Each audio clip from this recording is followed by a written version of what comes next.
What? And yes, Unhinged Christine, earlier Andy. the window was down. We got a very good look at this suspect. I believe.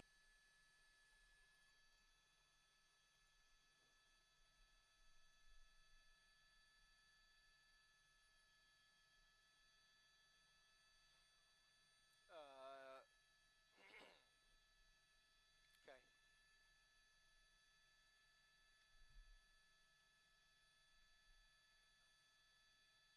Yellow. Yellow in 1, 2, 3. Yeah, we'll be like if 6 seconds, 8 seconds.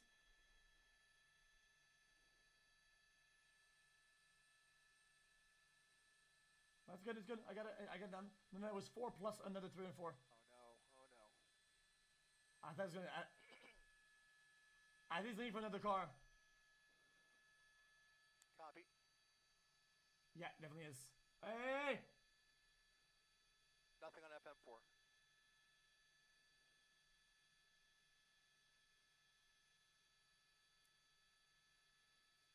Dude, look at that. Yeah, definitely from.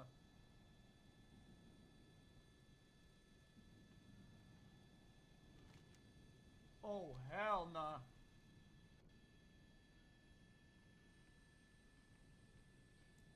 How many holes, Rob?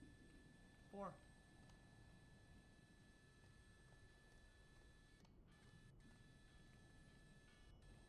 No toss, relax. No icon, correct?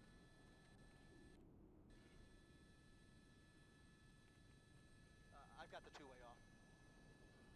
Ah, something weird. Something weird. What do you mean it's fine anyway? It's not at all. Yo, I have a fucking kill button on it. I'm you know, like a kill switch.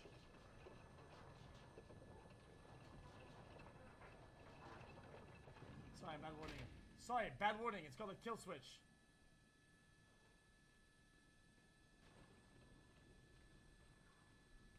Was führt euch hierher? Also, I'm pretty sure other streamers are watching it as well anyway.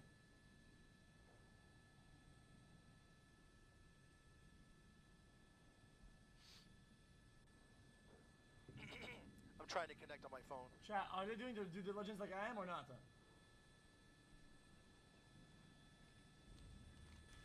Pause. Good job, good call, good call.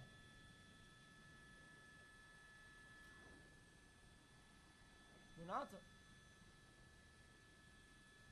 Shot again. Yes, I knew it was too loud.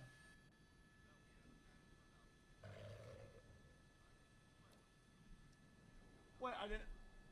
They're not doing scene swapping and shit. Coming to a stop. Coming to a stop. They can't hear me, right?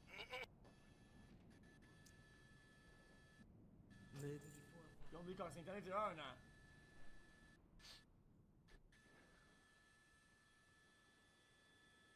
If people are doing like I am, doing my due diligence. Newscopter has to come down. Take newscopter off.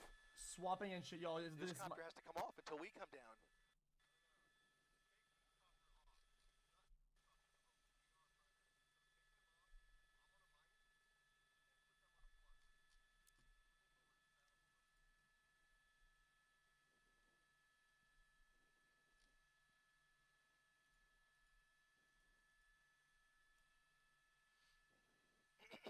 Nothing. Jesus. Oh, hey! Guys, just for my information, are people doing like scene swapping and like delay and shit like that? And like playing it chill? Or am I just the only dumb fucker?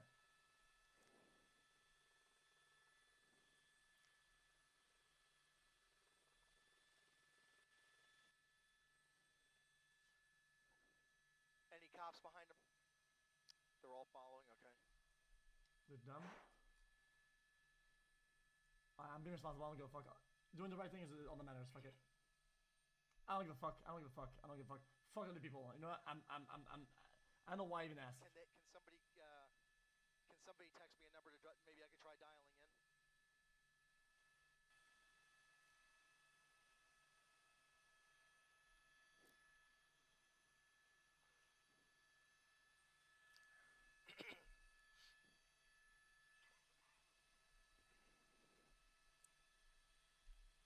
Where's that? Harbor City. Bro, is it overall going downwards or upwards? What is this? Is it just not in any direction? I think it's been going in circles.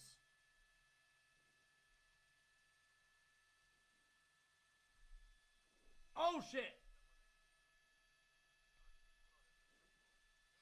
Oh! Oh! Into the pole! Into the pole! Into the pole! They What? can't hear me, right? Oh, He's on foot. What do I do? look at I can this. show it, right? Suspect. He's running without the gun. Running without the gun. They're gonna take him down here. He's now Wait, I guess, on guys, Western I Avenue. have, Oh my goodness. Guys, Oh my goodness. He's on foot trying to carjack somebody else. Trying to carjack somebody else.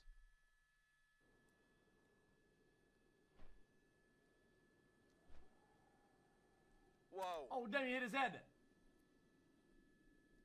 There he goes. 5 cops on him. 6 cops. Holy.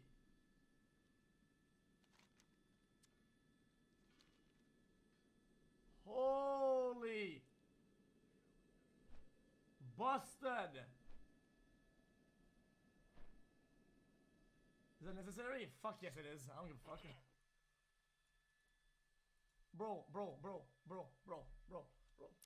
No, I'm gonna dial in. Listen, Give me the number. Listen, this person has thought about nobody but himself the entire time, and you're gonna be like, yo, dude, I think he didn't only shoot at police. He shot out blind from a stationary fucking vehicle in the middle of a fucking rural neighborhood with a fucking rifle.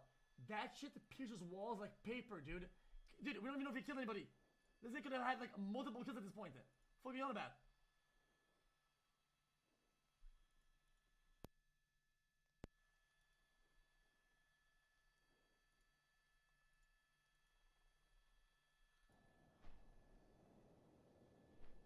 Huh? Blood? Where? I don't see it.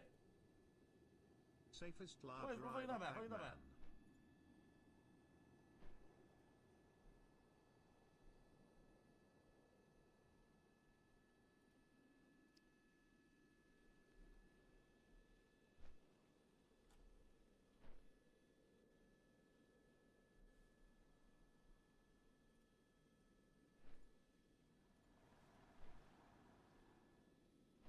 Guys.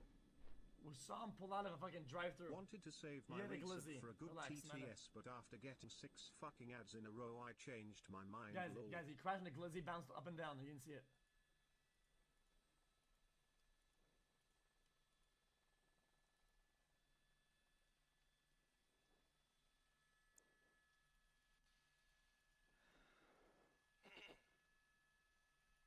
I got no signal. Jeez, yeah, they pitted him.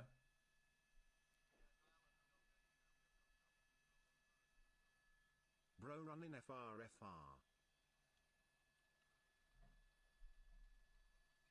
Was it an accident? Oh no, it wasn't a pit. Sorry. I think he hit somebody's wheel or some shit.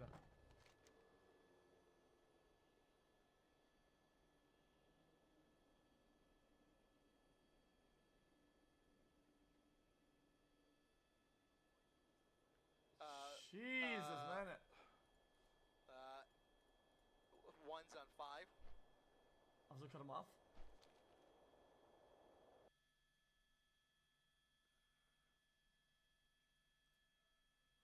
FM1 is on 4. FM2 is on 5. The volumes, yeah. Both Bro, that was more than optimal outcome, though. Negative. It's over. That was almost perfect. I mean, it is what it is. I don't understand, why didn't he just use the cheat code to remove the 5 stars? Good one, bro. What a rookie bozo. Bro, what is this person doing? What are you doing? Should we live? Yeah, we're live. Species. Oh, they have a rating of how dangerous they are. Look at that. It looks fake. It looks like a rock. If we asked them, they'd rate us. I was like, what's our danger rating between the 3 of us? He'd get a 10. Yeah, actually, yeah, I think we do. His YouTube videos. Thank you, Carter, for the compliment. I think it doesn't care what it wants us to do. Like, we do something. Be entertainment. It can live in excess of 200 years old. Oh, wow. Someone's like, Connor's the short king. No, I'm the shortest here. What are you talking about? What do you guys mean? I'm not the shortest, guys. So, wait, the kangaroos are just out? Yeah, they're just What? all around this area. Can you go up to them? Yeah. Is that not dangerous? Depends.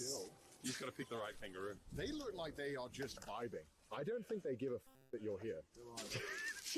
Give them a little bit of that. Hey. What is that? Just... I wouldn't eat that either. They don't give a Son? Come on, it's good. Look. Oh? Oh? Why is it moving so slowly? Yeah, over there. Oh. No, I missed it. Do it again. Alrighty. My name is Katya. What do you mean? Behind the scenes this afternoon. Yeah. Without further ado, let's get started. So, like, what do we do on this, behind the scenes? So a little bit of everything. Okay, cool. Like you meet a whole bunch of different animals, a few mammals, a few reptiles. We'll do a snake milk pit for you. Ooh. That Can kind we of stuff. drink So the milk? Is that possible? no, it is not milk. It is venom. And theoretically, you can drink it. However, Don't give him ideas. Don't give him ideas. Brushed your teeth too hard this morning, it will kill you. Oh my god. Ich bin Absolutely ganz gorgeous ohr. giant here is Hugo. So Hugo is a 71-year-old Hello. giant tortoise. Oh my god. So these guys are the largest species of tortoise on Earth. Hugo Begrüßt den is a Schatz. spring chicken as far as Galapagos tortoises go. At 71 years old, he is about prime breeding my age. God. He's about the equivalent of a 25 or 30-year-old human. Wow. This species Yeah, should it live does. to about 200 Niemand. years, and their lifespan's only getting longer and longer the longer we have them in captivity, Hello. the better we get a curing for them. Oh my god. So you guys will have the opportunity to absolutely meet Hugo today. If you would like, you are more than welcome to Denkt come dran, over and get him Geduld The ist thing die I ask is that you don't touch him on the head or the front legs, but anywhere along his shell and on his back legs as well. I've never seen. So we don't want anyone's toes getting crushed. He does love the attention. He'll spend a lot of time wandering Unsere down Feinde the werden people fallen. here, sort of just taking a look at everyone and Looks very trying happy. to climb over the Ich bin ganz ohr. Does it? No idea what it's called. Yeah, I mean, that's kind of what I expected that to feel like. surprisingly soft, right? Oh, his feet? What a, Me doing it. Oh, oh, whoa. Unfortunately, these guys are endangered though. So over on the Galapagos Islands, basically human interference has caused a huge decline in their numbers. And there's a few reasons behind it. The first was when they first discovered them, they slowly discovered that these guys can live months without food or water. So they were like, hey, great idea, let's just stick them in the hull of the ships, and instead of using cattle and sheep that have to poop and eat all the time, we'll just eat these guys instead on our nice long voyages. I heard they taste And delicious. apparently they taste frequently, we were bringing over black rats, they brought over herds of goats. So it must be so confused. How long does it take to get to this big? Sorry. Sorry? How long does it take for them to grow this big? So to reach this sort of size, you're looking at about 40 years. Oh my god. 40 or 50. Wow. Yeah. Then they stop growing then? And then They don't completely stop, they'll still slowly grow. So Hugo's expected to reach about 250 kilos in his lifetime. So he's still got a little ways to go. He won't get much bigger, but he'll wash out. Right. Yeah, perfect. If you guys would like to see her, we can go have a look. I love dogs. Absolutely. So she's our little female. Bye. She's only 17. So she's bored inside the shell just running around. So Galapagos tortoises so strange. Oh, Oh wow, yeah. Wow. They really stole them. I guess they don't have any adult-sized ones because I guess they're dangerous. Yeah, the red kangaroos. They're pretty violent. I mean, they still get be very like calm. Yeah. Okay, I didn't know. Just only see videos of people punching them. Yeah. Is that what you want to do? No. Fight a kangaroo. No. Why would I want to do that? No, I'm kidding. He said that, not me. Is that the next evolution of YouTuber boxing? It's too boring fighting other YouTubers. We need to fight animals. Hey, have you seen any koalas around here? No, I haven't. One day. I think Oh, they're you all can go extinct. inside Oh, the yeah. koala. Always want to go inside a koala. What? You said it. Oh, the koala loves you. Oh my god, they're just chilling. I've always thought they were really cute, but apparently, don't they have chlamydia? They got chlamydia and they got really sharp claws. Oh god. I had it once where I had one fall on me. Okay. And they just dig into you. Like, Wow. How did it fall on you? it was a baby and it fell out of a tree. Onto you. And then I was the closest thing, so it kind of grabbed onto me. Is there a lot of them in Australia? Or are they kind They of... used to be. We had bushfires that culled a good A lot number of of them. deforestation. But if you go up north, you'll see them. So this absolutely gorgeous little munchkin here is Ooh, Louis. how adorable. And Louis is a 10-month-old koala, Joey's. Now, unfortunately, in New South Wales, it is illegal for anyone who's not a trained zookeeper to hold a koala. I know, it is sad. I am sorry. As a reptile keeper, I'm very lucky that even I'm trained on this, because not even everyone at this facility is allowed to hold them, so... But you guys are absolutely allowed to have a really good hat. I'll try and pop him up on this branch here and see if he sits for me, and you can have a little cuddle as well. We just can't pick him up. That's fine. Alrighty, my only rules today are that you don't touch him on his head or his face, but anywhere down his back is totally fine. And is that rule for a reason? Is that because koalas can be aggressive sometimes? So it's not because of aggression. The reason you're actually not allowed to hold them is more for their welfare. Yep. So koalas have what's called a floating rib cage. So they don't have a sternum, they just have loose floating ribs in their torso. So it's great for them when they're sitting up in the trees, hunched over 20 hours a day sleeping. It's nice and comfortable for them. But once upon a time when patrons were holding them, people were picking them up around the waist like a human baby, and they were crushing them. Oh my God. Like impacting their organs and breaking ribs. Yeah, It's horrifying. nasty business. Could you imagine you just wanted to pick up a koala and you accidentally killed it? Oh. So they're very picky about what they like to It eat. was waterproof. Yes, so their coat is completely waterproof. It's triple layered. So it needs to be waterproof. It also needs to be fully insulated. Obviously with the Australian weather, these guys want to be. What does it feel? I don't know. How do you describe the feeling of it? It feels a bit like really foreign. Yeah. Someone made a really bad Brillo pad. It's like the shape of the stuff that you use to like wash dishes, but made out of really soft. It's so cute. What's it? Oh, it's so adorable. So they are not very intelligent animals. I don't know if you guys know much about the way the brain works, but essentially the more wrinkles you have in your brain, the more intelligent you are as a Very species. smooth brains. They have completely smooth little peanut brains. Oh, I wish I had a smooth brain. Yeah, That would be nice. Oh my God. Hi. You want to say hi? It just like doesn't care. I guess there's not really many predators for them either, like naturally, or besides foxes. No, so koalas get away with being so dumb because they don't have any natural. Because they're so damn cute.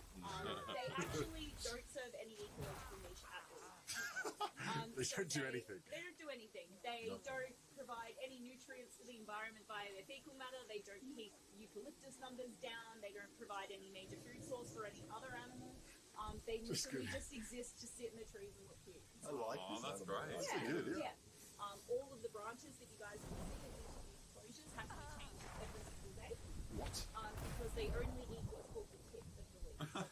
So they don't eat the entire branch, they That only is so eat the little useless. fresh shoots right at the top, because those are the highest in nutrients and those have the highest water content. Everything else is kind of rubbish.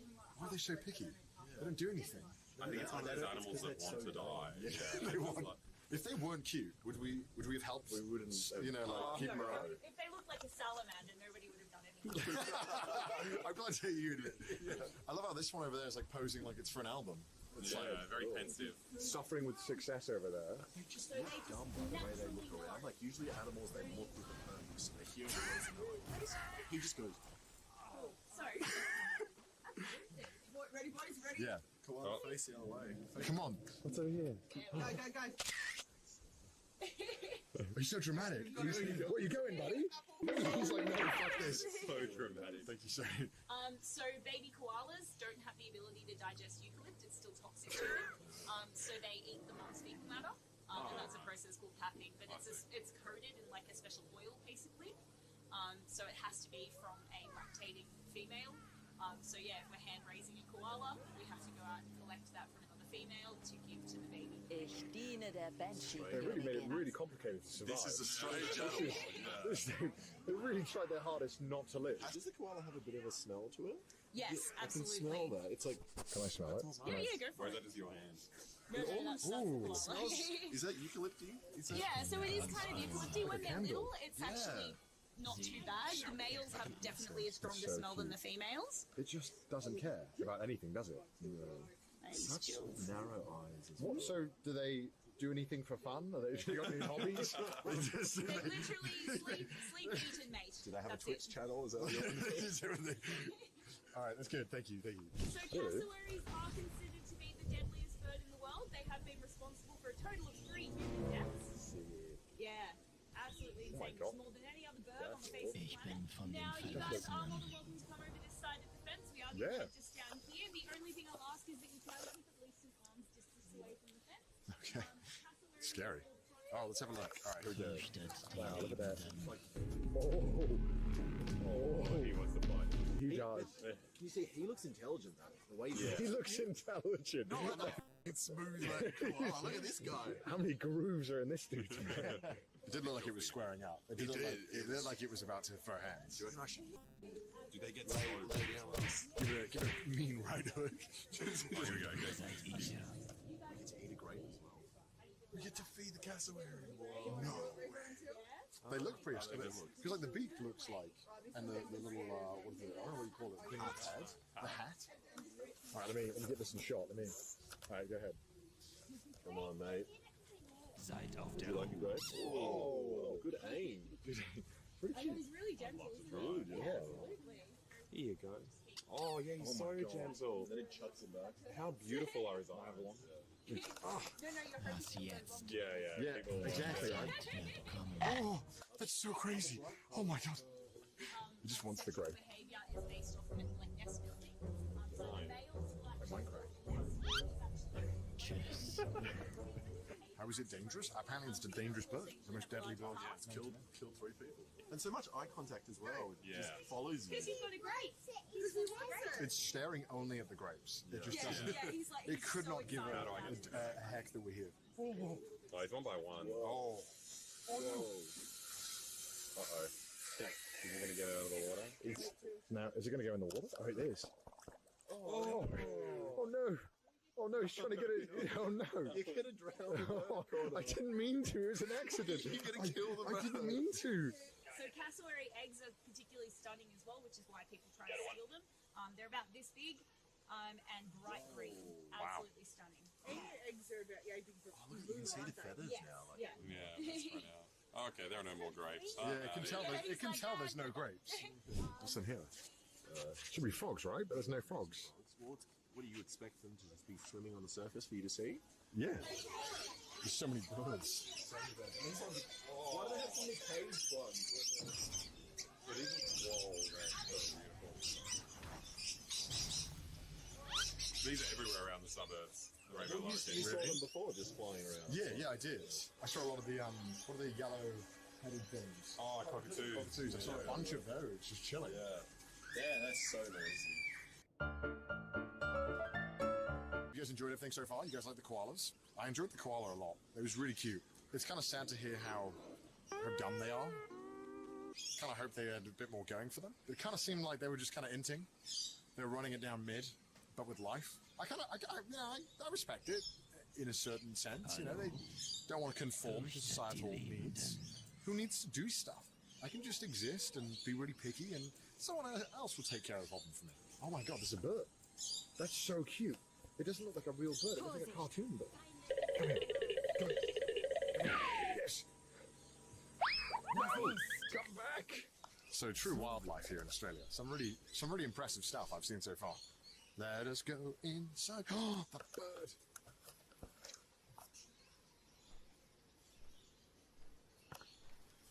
Oh, that was really cute. I don't think the crocodile has moved a single inch.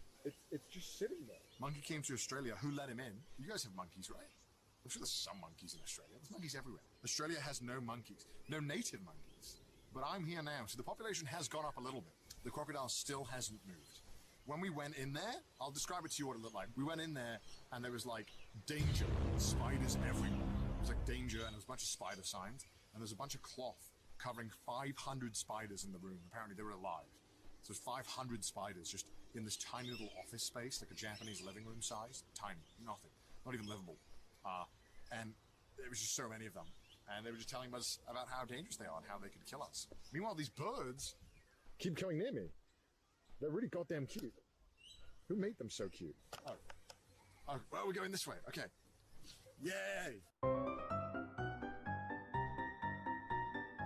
Now, not only do we have some of the most toxic snakes on the planet, we also selectively breed them to produce more venom than their wild counterparts. So what that means is you find two most psychotic ones that give a lot of venom, you put them together, you hope for the best, and the absolute worst comes out. Why do you want the most venom? So, that allows us to keep less snakes and produce more venom. Coastal taipans in the wild at 6 to 7 foot produce about 0.9 of a gram of venom. That's enough to kill 450 people my size. Easy. Current average for this facility is 2.2 grams. Current record by this facility is by Nervous Ned there, and that's 4.9. That's 3,000 people my size dead. The reason we do that is we can keep less snakes and produce more venom. Each fortnight, every 2 weeks, the snakes are removed from the enclosure, restrained, and then convinced to bite into a jar. Now, as you can see, we only use the most highly scientific piece of equipment here at the reptile park, which is an oversized pillow and an oversized potato masher. Now, that allows us to securely and safely, for both us and the snakes, restrain the animal and then convince him to bite. Now, what I'm going to do is I'm going to grab a snake and I'll show you exactly how we restrain this pad. So this is a coastal taipan, the most toxic snake on the planet. This one also used to be the leading record holder until Nervous Ned took that title. Oh my god, it's beautiful. So, fairly big, stunning animal. Now, he is an older one, so he's a bit more relaxed and will be nice and gentle with him. He's been milked before. Yeah, he knows the steps. Look, bullying. Have you got one? Well. Oh, yeah. So, even though he knows the deal. Look at that. Whoa. Oh my god. So. Do they have much strength in them when you're holding them? Yeah, fair bit. You wouldn't want to weaken your grip.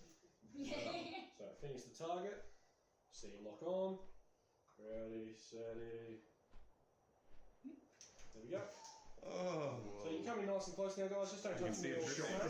That is so much. So we give his venom just a bit of a massage, just to see if we can get a little bit more out of it. You're not seriously milking now. Oh my god. Oh my god, that's crazy. So that's probably 2.5 grams there. And that is a lot. You got to think that's 2,500 people.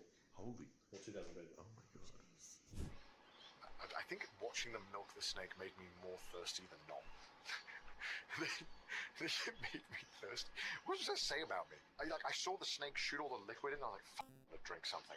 When they bite people, do they usually inject the same amount? Are they? Yeah, well, you notice most of that was in that first initial wave. Yeah. This is the sketchy bit. So he's not dry. He's not safe. You got to think a scratch will kill you. That's about half of what he's got in his head, so he can go again if he wants. Plus, it's like saliva. You've been to the dentist, they suck out the spit, 30 seconds later it's back. So he's never safe. Now, this is the bad bit. When I get him out, I got the hook. When I put him back in, it's just who's quicker. So, I'll get you to jump back in your spots. This is the dodgy bit. Ready? 1, 2, 3.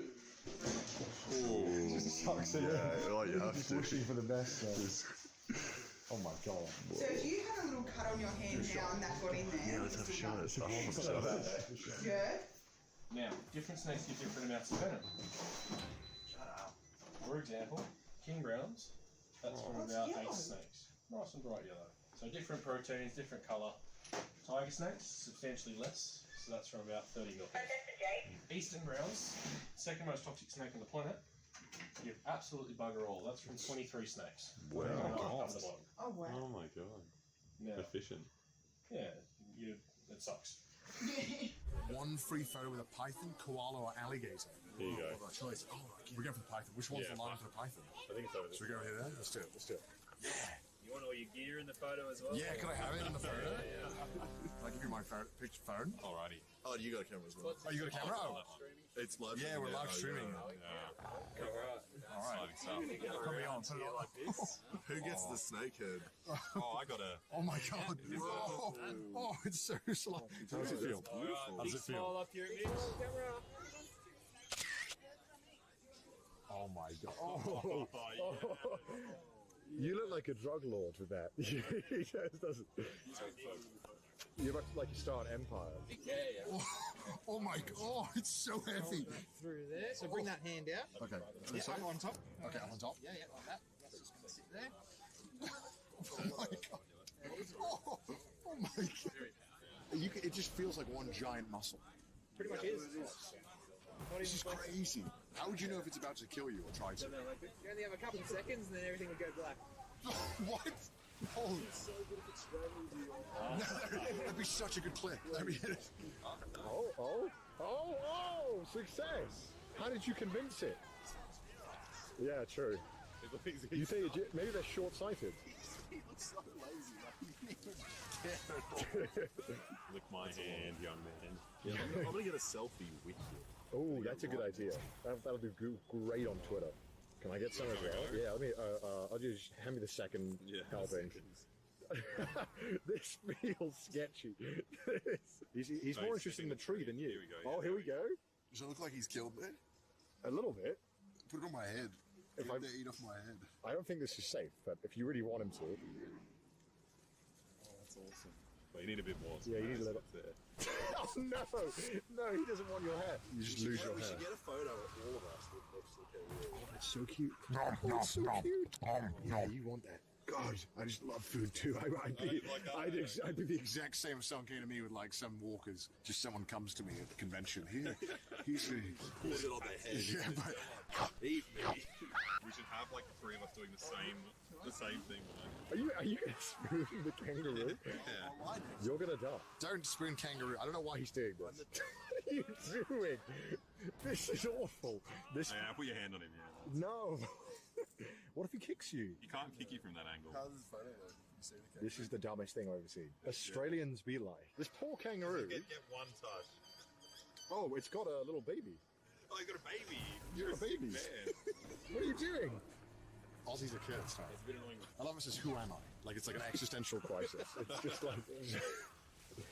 It says a quokka. That's not a quokka. What is that? It's an echidna. Is that what they are? What's the difference? These guys are chill as well. People take selfies with them and smiling. So luckily, I'm not going to stick my hand in, but I can stick the camera in. Yeah. Hey guys, how you doing? Oh, nice. He wants to smell it. That's very cute. What's going on there, buddy? We're live. Come on, put some Pepe hands in the chat. Do an Omega lol. Give me a pog. Oh, this one's waddling over. Waddle's so cute. It's adorable. When you see them in the wild, often they're on the side of the road. Yeah. It's really frustrating because you don't want them to be on the road, so they're going to get killed. So I'll try to pick them up. But as soon as you touch them, they do this thing where they roll in on themselves and they make this like kind of like it's like semi like a half ball, and you cannot pick them up. Their spikes are so spiky. They're kissing the other one. Oh, that's cute. How do they have sex? That is a good question. That's impossible. That's what we all want to know. If we get 10,000 likes, they'll have sex right now. Can I touch it? No. I don't think you can touch it. I don't think you're allowed to touch it. You'll just hurt yourself. Alex is a menace, I know, right? You can't be stopped. Oh, his claws are so sharp! Oh my God! Oh, Jesus Christ! Fucking hell! They're just going at it. Oh, I can give him a little scratch on the head. Look at that. So you call me weird for spooning the kangaroo, but you're liking getting your fingers licked. This one feels big. This one does not feel. Oh, he just wants food. Feed him. You gotta feed him. Are you drunk or something? What's wrong with you, boy? It's kind of like a donkey. That's what it is. Yeah, you're a donkey kangaroo. Who made you? Oh.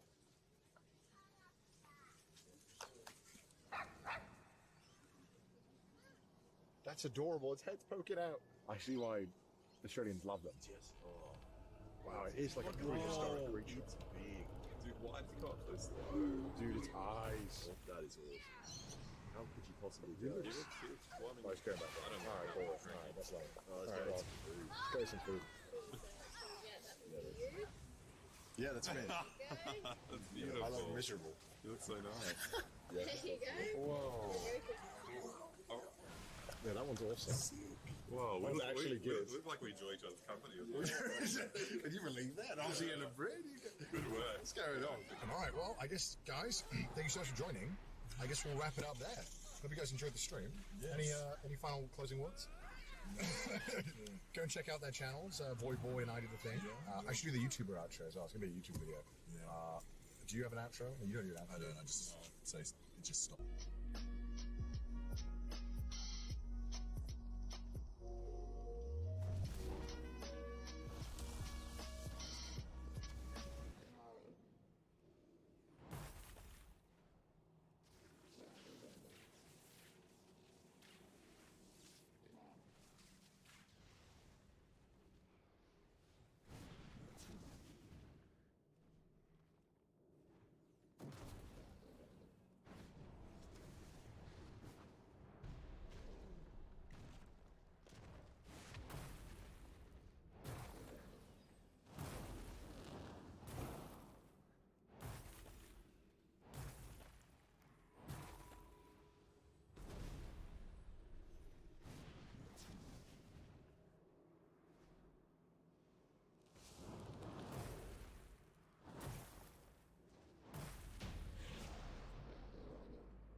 Das Volk liebt Unabhängigkeit, Freiheit und Frieden.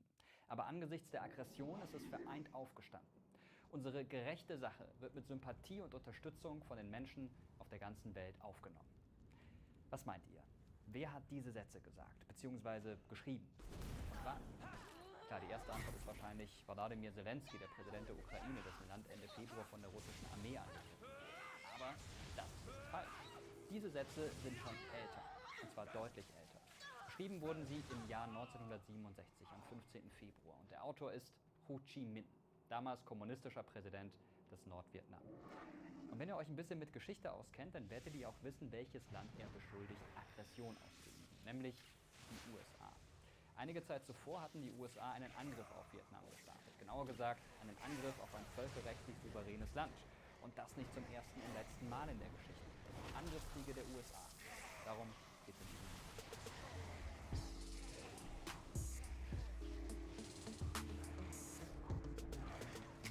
Was ist denn mit dem los, werden manche von euch jetzt vielleicht sagen. Da führt Russland seit mehreren Monaten schon einen völkerrechtswidrigen Angriffskrieg gegen die Ukraine. Millionen Menschen sind auf der Flucht. Und der macht ein Video über Angriffskriege der USA. Geht's denn noch? Ja, ich finde schon. Denn zum einen gibt es hier bei mir auf dem Kanal eine ganze Menge Videos über den Krieg Russlands in der Ukraine, zusammengefasst in der Playlist, die ich oben auf dem i verlinkt habe. Und zum anderen ist dieses Thema hier ein Wunsch, den ich bestimmt schon 100 oder 200 Mal von euch bekommen habe. Immer wieder taucht das in den Kommentaren auf. Und man muss sagen, in der Tat ist es auch sehr aufschlussreich, auch mal auf die USA zu schauen. Das Land, das sich gerne als großer Verteidiger der Demokratie und Freiheitswerte präsentiert. Ein Land, das mal den Anspruch an sich selbst gehabt hatte, als Weltpolizist für Ordnung zu sorgen. Inzwischen ist es davon ein bisschen abgerückt. Und ein Land, das in der Geschichte rückblickend auf die Seite der Guten gestellt wird. Zumindest meistens, wenn man das so flapsig formulieren kann. Aber trifft dieses Selbstbild zu? Sind die USA tatsächlich mit ihren Missionen immer komplett konstruktiv und selbstlos unterwegs gewesen? Und wie hat sich das im Laufe der Geschichte entwickelt? Genau das schauen wir uns in diesem Video etwas genauer an, mit einem besonderen Blick auf die Kriege, die die USA geführt haben. Und damit meine ich nicht den amerikanischen Unabhängigkeitskrieg oder den Ersten und den Zweiten Weltkrieg, sondern Kriege, die die USA direkt oder indirekt selbst gestartet haben. Oder ein bisschen neutraler formuliert, die militärischen Operationen, an denen sie beteiligt gewesen sind. Eine Liste solcher Operationen findet sich zum Beispiel bei Wikipedia, unten in der Infobox verlinkt. Die Seite, die alle Operationen auflistet, würde ungefähr 12 Blätter Papier ausfüllen, wenn man sie ausdruckt. Aufgeführt werden dort zum Beispiel der amerikanisch-tripolitanische Krieg ab 1801 in Tunesien, eine Militärintervention 1906 auf Kuba und die Besetzung Haitis ab 1915. Dazu muss man sagen, das alles fand statt im Zeitalter des Imperialismus, also in einer Zeit, in der sich die reichen Länder das genommen haben, was sie wollten, ohne internationale Ordnung, die sie daran gehindert hätte. Diese Zeit würde ich deshalb hier einmal ausklammern, auch wenn man darüber sicher jede Menge sagen könnte, kommt vielleicht an anderer Stelle. Relevant wird es hier für dieses Video ab dem Jahr 1928. Ein Jahr, mit dem man historisch vielleicht erstmal weniger anfangen kann, aber völkerrechtlich gesehen gab es da einen ganz wichtigen Schritt. Im Jahr 1928 haben der damalige französische und der US-amerikanische Außenminister Aristide Briand und Frank Kellogg einen Vertrag auf den Weg gebracht, der in dieser Form absolut neu gewesen ist. Den Kellogg-Briand-Pakt, auch bekannt als Pariser Vertrag. Dieser Vertrag regelt neben verschiedenen anderen Dingen vor allem eins: Angriffskriege sind völkerrechtswidrig. Was aus heutiger Sicht selbstverständlich klingt, war damals schon fast eine kleine Sensation, denn bis dahin war es durchaus üblich, dass Länder sich gegenseitig überfallen haben. Mit dem Kellogg-Briand-Pakt wurde das illegal und auch international geächtet. Denn nicht nur Frankreich und die Vereinigten Staaten haben sich zu dieser Vereinbarung bekannt, unter anderem auch Großbritannien, die Sowjetunion und das Deutsche Reich haben nach und nach unterschrieben. Kellogg hat dafür später den Friedensnobelpreis bekommen, Briand hatte ihn schon vorher. Jetzt muss man zwar sagen, dass dieser Vertrag nicht verhindern konnte, dass das nationalsozialistische Deutschland unter Adolf Hitler 1939 den Zweiten Weltkrieg begonnen hat, aber er war dann zumindest bei den Nürnberger Prozessen nach dem Krieg eine ganz wichtige rechtliche Grundlage für die Verurteilungen und gleichzeitig auch ein zentrales Dokument bei der Gründung der Vereinten Nationen im Jahr 1945. In der Charta, sozusagen der Gründungsurkunde der UN von 1945, heißt es in Artikel 2 Absatz 4, alle Mitglieder unterlassen in ihren internationalen Beziehungen jede gegen die territoriale Unversehrtheit oder die politische Unabhängigkeit eines Staates gerichtete Androhung oder Anwendung von Gewalt. Das heißt, auf dem Papier ist die Sache ganz klar. Ein Land darf keine Gewalt gegen ein anderes Land ausüben oder diese Gewalt androhen, es sei denn, es gibt dafür eine völkerrechtlich sichere Begründung. Auch dazu erfahrt ihr mehr in der Infobox. Dass es diese Regeln gibt, liegt auch maßgeblich an den USA, die das immer wieder vorangetrieben haben ab 1928. Allerdings, schon bald hat sich gezeigt, dass das, was man öffentlich sagt und das, wie man handelt, nicht immer direkt zusammenpassen. Denn auch wenn die USA es offiziell verurteilt haben, sich in die Angelegenheiten anderer Staaten einzumischen, durchaus auch mit Gewalt, haben sie inoffiziell teilweise ganz anders gehandelt in den Jahrzehnten danach. Denn während es direkt nach dem Zweiten Weltkrieg noch darum ging, eine neue Ordnung in Europa unter US-amerikanischer Vormachtstellung hinzubekommen, was ja zumindest im Westen auch gelungen ist, unter anderem dank des Marshallplans, ging es spätestens ab Anfang der 1950er Jahre um etwas ganz anderes. Der Kommunismus sollte eingedämmt werden. Das war nämlich die große Sorge der USA. Die Sowjetunion würde es schaffen, immer mehr Länder auf ihre Seite zu ziehen und damit zur großen Bedrohung für das eigene Land werden. Und um das zu verhindern, gibt es zunächst eine knallharte Antikommunismuskampagne im eigenen Land, auch bekannt als McCarthy-Ära. Und dann nach und nach eine Einmischung in die inneren Angelegenheiten anderer Staaten. Wie man heute weiß, hat der US-amerikanische Geheimdienst CIA in einer ganzen Reihe von Missionen und Operationen immer wieder versucht, legitime Regierungen in anderen Ländern zu stürzen und dabei unter anderem auch Gruppen unterstützt, die diesen Umsturz herbeiführen wollten. Dominikanische Republik 1965 zum Beispiel, Angola 1970, El Salvador 1972 oder Grenada 1983. Regime Changes werden solche Missionen euphemistisch, also schönfärbend genannt, und solche Regime Changes gab es teilweise auch aus anderen Motiven, zum Beispiel 1953 im Iran oder 1958 im Libanon. So gut wie immer laufen diese Missionen blutig ab. Oft scheitern sie außerdem und hinterlassen in den betroffenen Ländern chaotische Zustände.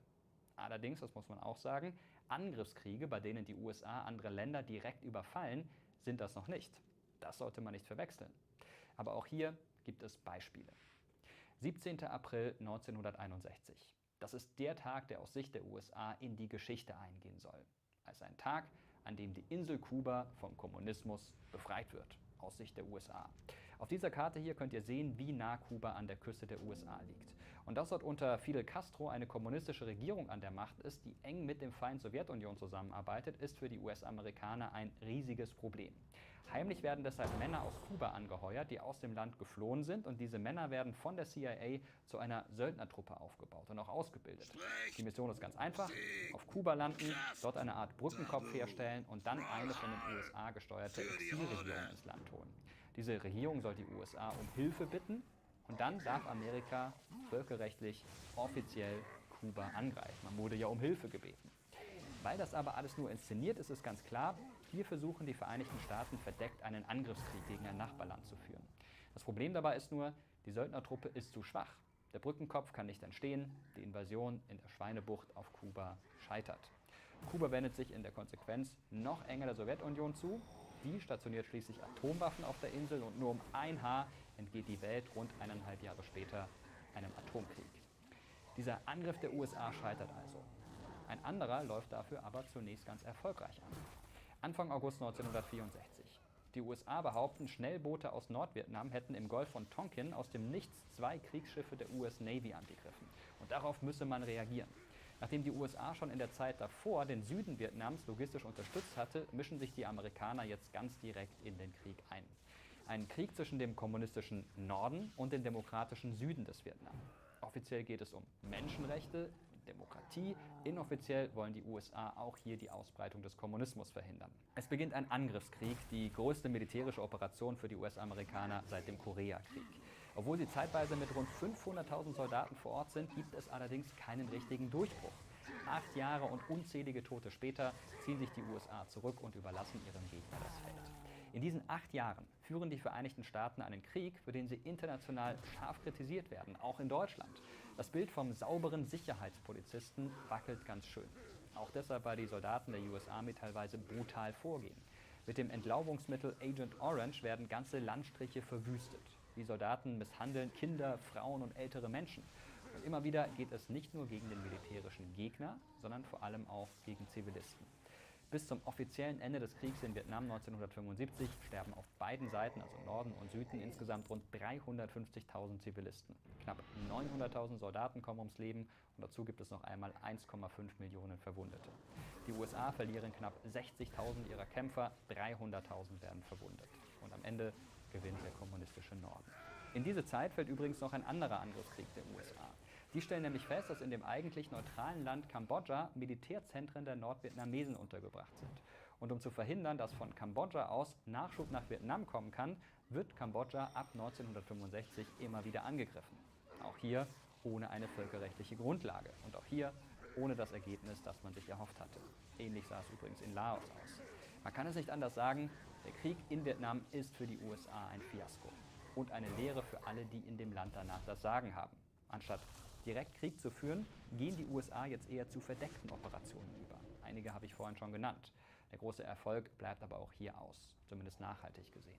Dann kommt das Jahr 1990 und der Zusammenbruch der Sowjetunion. Die alte Ordnung der Welt ist weg. Statt zwei konkurrierenden Supermächten gibt es nur noch eine, die USA. Und die nutzen ihre Situation, um die Prioritäten zu verschieben. Statt wie nach dem Zweiten Weltkrieg um Europa und ab den 1950er Jahren um den Kampf gegen den Kommunismus, geht es für die Vereinigten Staaten von Amerika jetzt um noch mehr Einfluss und um Ressourcen, insbesondere um Öl. Das hatte zwar einige Zeit vorher unter anderem im Iran schon eine Rolle gespielt, wird aber besonders relevant, als der Irak versucht, seinen Einfluss auszuweiten, damit auch den Einfluss auf Ölquellen. Im August 1990 greift der Irak das schutzlose Kuwait an und besetzt das Land. Nachdem die USA sich zunächst zurückgehalten haben, entscheiden sie sich Anfang 1991 dann doch für einen Angriff. Dieses Mal übrigens zumindest indirekt mit Unterstützung der Vereinten Nationen. Der Krieg gegen den Irak geht allerdings wieder ziemlich schief. Zum einen, weil dessen Machthaber Saddam Hussein am Ende immer noch regiert. Zum anderen, weil während des Kriegs gleich zwei Lügen aufgedeckt werden. Zum einen kommt heraus, dass ein Bericht einer angeblichen Krankenschwester vor dem US-Kongress von einer PR-Agentur erfunden worden war. Und zum anderen stellt sich heraus, dass die angeblich intelligenten Waffensysteme der USA nicht wie versprochen für Zivilisten harmlos sind, sondern dass sie in Wirklichkeit Hunderte, wenn nicht sogar Tausende Zivilisten getötet haben. Die Rede von intelligenten Waffensystemen war immer wieder in den Vereinigten Staaten. Und dieser Angriff wird nicht der letzte auf den Irak bleiben. 11. September 2001, der Tag der Terrorangriffe auf die USA. Zwei von islamistischen Terroristen gesteuerte Flugzeuge fliegen in das World Trade Center in New York. Eins in das Verteidigungsministerium und ein weiteres kann beim Anflug auf die Hauptstadt Washington D.C. von Passagieren gestoppt werden. Wisst ihr sicherlich alle. Zum ersten Mal seit dem Angriff Japans auf Pearl Harbor während des Zweiten Weltkriegs werden die USA auf ihrem eigenen Staatsgebiet angegriffen. Für den damaligen US-Präsidenten George W. Bush ist klar, wenn man die Islamisten treffen will, dann muss man die Länder angreifen, in denen sie sich vermeintlich aufhalten. Bei einer Rede zur Lage der Nation Anfang 2002 sagt er: Wir werden die Nationen verfolgen, die dem Terrorismus Hilfe zur Verfügung stellen oder ihm einen sicheren Hafen bieten. Jede Nation in jeder Region muss jetzt eine Entscheidung treffen. Entweder ihr steht an unserer Seite oder an der Seite der Terroristen. Und schon vor dieser Rede hatten die USA unter George W. Bush Fakten geschaffen. Zusammen mit anderen Ländern und mit einem Mandat der Vereinten Nationen haben sie Afghanistan angegriffen und damit den Grundstein gelegt für eine 2 Jahrzehnte andauernde Krise des Landes, die bis heute nicht beendet ist. Im Gegenteil. Inzwischen haben die radikal-islamistischen Taliban in Afghanistan die Macht übernommen. Und wenn ihr wissen wollt, welche Folgen das für die Menschen vor Ort hat, dann schaut unbedingt mal auf dem neuen YouTube-Kanal Crisis vorbei. Findet ihr oben auf dem i verlinkt. Dort gibt es unter anderem ein sehr aufschlussreiches Video dazu. Mein Kollege Konstantin war neulich vor Ort und hat sich das angeschaut. Afghanistan ist aber nicht das einzige Land, das die USA im Zusammenhang mit ihrem sogenannten Krieg gegen den Terror angreifen. Im März 2003 trifft es auch den Irak, mit dessen Machthaber Saddam Hussein die USA ja noch eine Art Rechnung offen haben. Das Problem dabei ist nur, dieses Mal erteilt der Sicherheitsrat der Vereinten Nationen kein Mandat, obwohl der damalige US-Außenminister Colin Powell angebliche Beweise dafür vorlegt, dass der Irak über Massenvernichtungswaffen verfügen würde und angriffsbereit wäre. Unter diesen Voraussetzungen wäre ein Angriff auf das Land völkerrechtlich gedeckt. Heute weiß man, diese Beweise waren gefälscht. Der Irak hatte gar keine Massenvernichtungswaffen. Trotzdem und obwohl die Vereinten Nationen nicht zustimmen, greifen die USA den Irak an. Das Ergebnis: Saddam Hussein wird gestürzt und getötet, Hunderttausende Zivilisten sterben, der Irak stürzt ins Chaos und erholt sich bis heute nicht. Im Gegenteil, er wird teilweise zum Rückzugsort für Terroristen. Und auch hier kann man sagen, Mission failed, Mission gescheitert. Übrigens ähnlich wie in Libyen oder Syrien, wo die USA zwar nicht das gesamte Land angreifen, aber immer wieder am Krieg teilnehmen. Und noch eine indirekte Folge des 11. September gibt es. Im September 2002 erlässt die US-Regierung die sogenannte Bush-Doktrin. Der Inhalt ist, vereinfacht gesagt, wenn ein Land sich gegen den Willen der USA atomar, biologisch oder chemisch bewaffnen will, dann behalten sich die Vereinigten Staaten das Recht vor, dieses Land anzugreifen. Sozusagen vorbeugend. Diese Doktrin gilt leicht verändert bis heute. und ist eine Hintertür für weitere Angriffskriege. Das heißt, im Laufe der vergangenen Jahrzehnte führen die USA immer wieder Angriffskriege gegen andere Länder. Und das oft ohne die Zustimmung der Vereinten Nationen. Dazu kommt eine Vielzahl von verdeckten Operationen, auch im sogenannten Kampf gegen Drogen. Auch erwähnt werden sollte an dieser Stelle der umstrittene Einsatz der NATO gegen Jugoslawien, der von den USA angeführt worden ist und für den es auch kein Mandat der Vereinten Nationen gegeben hat. Und womit begründen die USA ihre Einsätze? Im Prinzip immer ähnlich. Mit der Verteidigung von Demokratie und Menschenrechten oder auch mit den sogenannten westlichen Werten.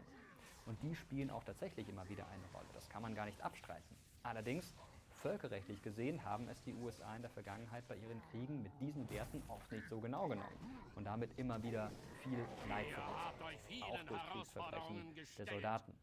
Allerdings, und das ist mir ganz wichtig an dieser Stelle, das sollte nicht Anlass dafür sein, kopflos USA-Bashing zu betreiben. Das zum Schluss noch als persönliche Meinung von mir. Man sollte die Dinge nicht schwarz-weiß sehen. Die Geschichte kennt weder nur die Guten noch nur die Bösen. Und manchmal werden die vermeintlich Guten aus den falschen oder vielleicht auch aus den richtigen Motiven zu den Bösen. Und manchmal ist es auch andersherum. Wichtig finde ich, dass darüber gesprochen wird.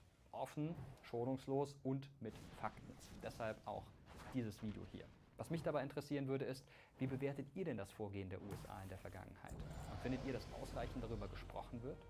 Schreibt es gerne unten in die Kommentare. Und hier neben mir findet ihr außerdem nochmal das Video der Kollegen von Crisis, über das ich vorhin schon mal kurz gesprochen habe. Und darunter ein Video von dem Kanal Mr. Wissen to Go Geschichte über erfundene Kriegsgründe.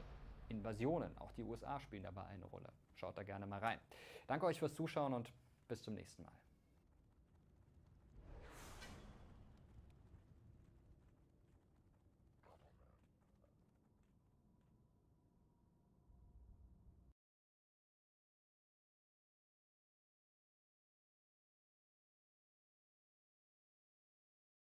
Kraft und Ehre. Leb wohl. Für die Horde. Kraft. Tabu. Sieg.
I tell everybody they're safe. I think our citizens are safe. I think my drinking water is safe. Chat, something that scares me a lot though, chat, is that I know it's just a movie, but it's on real life events, right? And I get it, okay? Okay, it's the past, but after watching the Chernobyl, the series, I feel like when you think about information, right? We all sort of trust, at least to a certain degree, what the government says, right? Or like the fucking, you know, the president, what they say, right? At least to some degree. You say fuck no, okay? But at least to a certain degree, right? And I feel like when I watched that series, I was like, yo, holy shit. They told all people that they're safe or whatever, and everybody was just fucking dying and getting cancer. You guys know, not really. You're dumb as fuck. Just be quiet, okay? Just be quiet. Stop it. You're trying to act edgy. I don't trust no fucking science or government or fucking news. I don't just dude. Whenever you hear the news there's always at least a portion of things that are like undeniable that you cannot trust to some degree. There's at least some degree of trust in certain things, okay? Not full, at least some, okay? And when I watched Chernobyl, they were like, yo, dude, like, this is safe or something. And people were just getting cancer, man. Everybody was fucking dying and were being sent to die and nobody knew about it, okay? And after I watched that shit, okay? When I see something like Ohio, dude, I'm gonna keep it a buck, okay? Dude, would I really fully trust whatever I'm told? Dude, I don't know. I don't want to set panic and misinformation, but that's fucking scary, man. Like, imagine, oh, dude, actually, dude, sorry, we're wrong. Dude, whether they were wrong or right, down the line, it'll be a new government with new people and new president and new staff. And what's gonna be left? You with cancer. That's it. That's all that's gonna be left is just you hurting with lifelong dog shit. So I don't know. It's kind of scary to me. This is kind of scary. Everybody in this cave expects a hell of a lot more than what we're getting right now. We're at the town hall meeting here in East Palestine, where hundreds, if not thousands, of residents have gathered to ask their questions. They've basically forced the mayor into having this targeted town hall.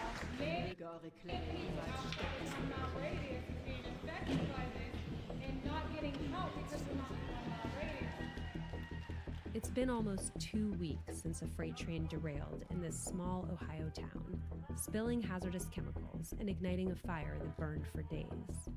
This is the first time officials are directly addressing residents about what happened. Norfolk Southern, the company that owns the train. Bro, what the fuck is this shit? I'm not spreading misinformation. I'm just thinking. I'm just saying it. How did I say any information? I didn't say. I did not say any information. I didn't. Did I? Was supposed to be here too, but at the last minute they bailed. Wait, what? Was supposed to be residents about what happened. Norfolk Southern, the company that owns the train, was supposed to be here too, but at the last minute they bailed. There was reports that they were scared for their safety before they got here. There's police everywhere. Why we're scared too? Why can't we get in? I will get your question. They will respond to you. I will ask that question on your behalf. I mean, that is The scary, train though. derailed on February 3rd at 8:54 p.m. It was carrying 20 cars of hazardous materials, including vinyl chloride, a highly flammable toxic gas that causes central nervous system problems and has been linked to a host of cancers. If you have not evacuated, please leave the area. In the days after the accident, Norfolk Southern worried the vinyl chloride could explode, so they did a controlled burn, potentially releasing phosgene, a gas used as a chemical warfare agent in World War I. Videos soon spread widely from residents who were afraid and unsure of what they'd been exposed to. It still smells like a chlorine and leaves like a bad taste in your throat. Many reported rashes, sore throats, nausea, headaches, Oh, and respiratory hell no! problems, as well as seeing sick animals and water covered in a chemical sheen. There's no way that's safe.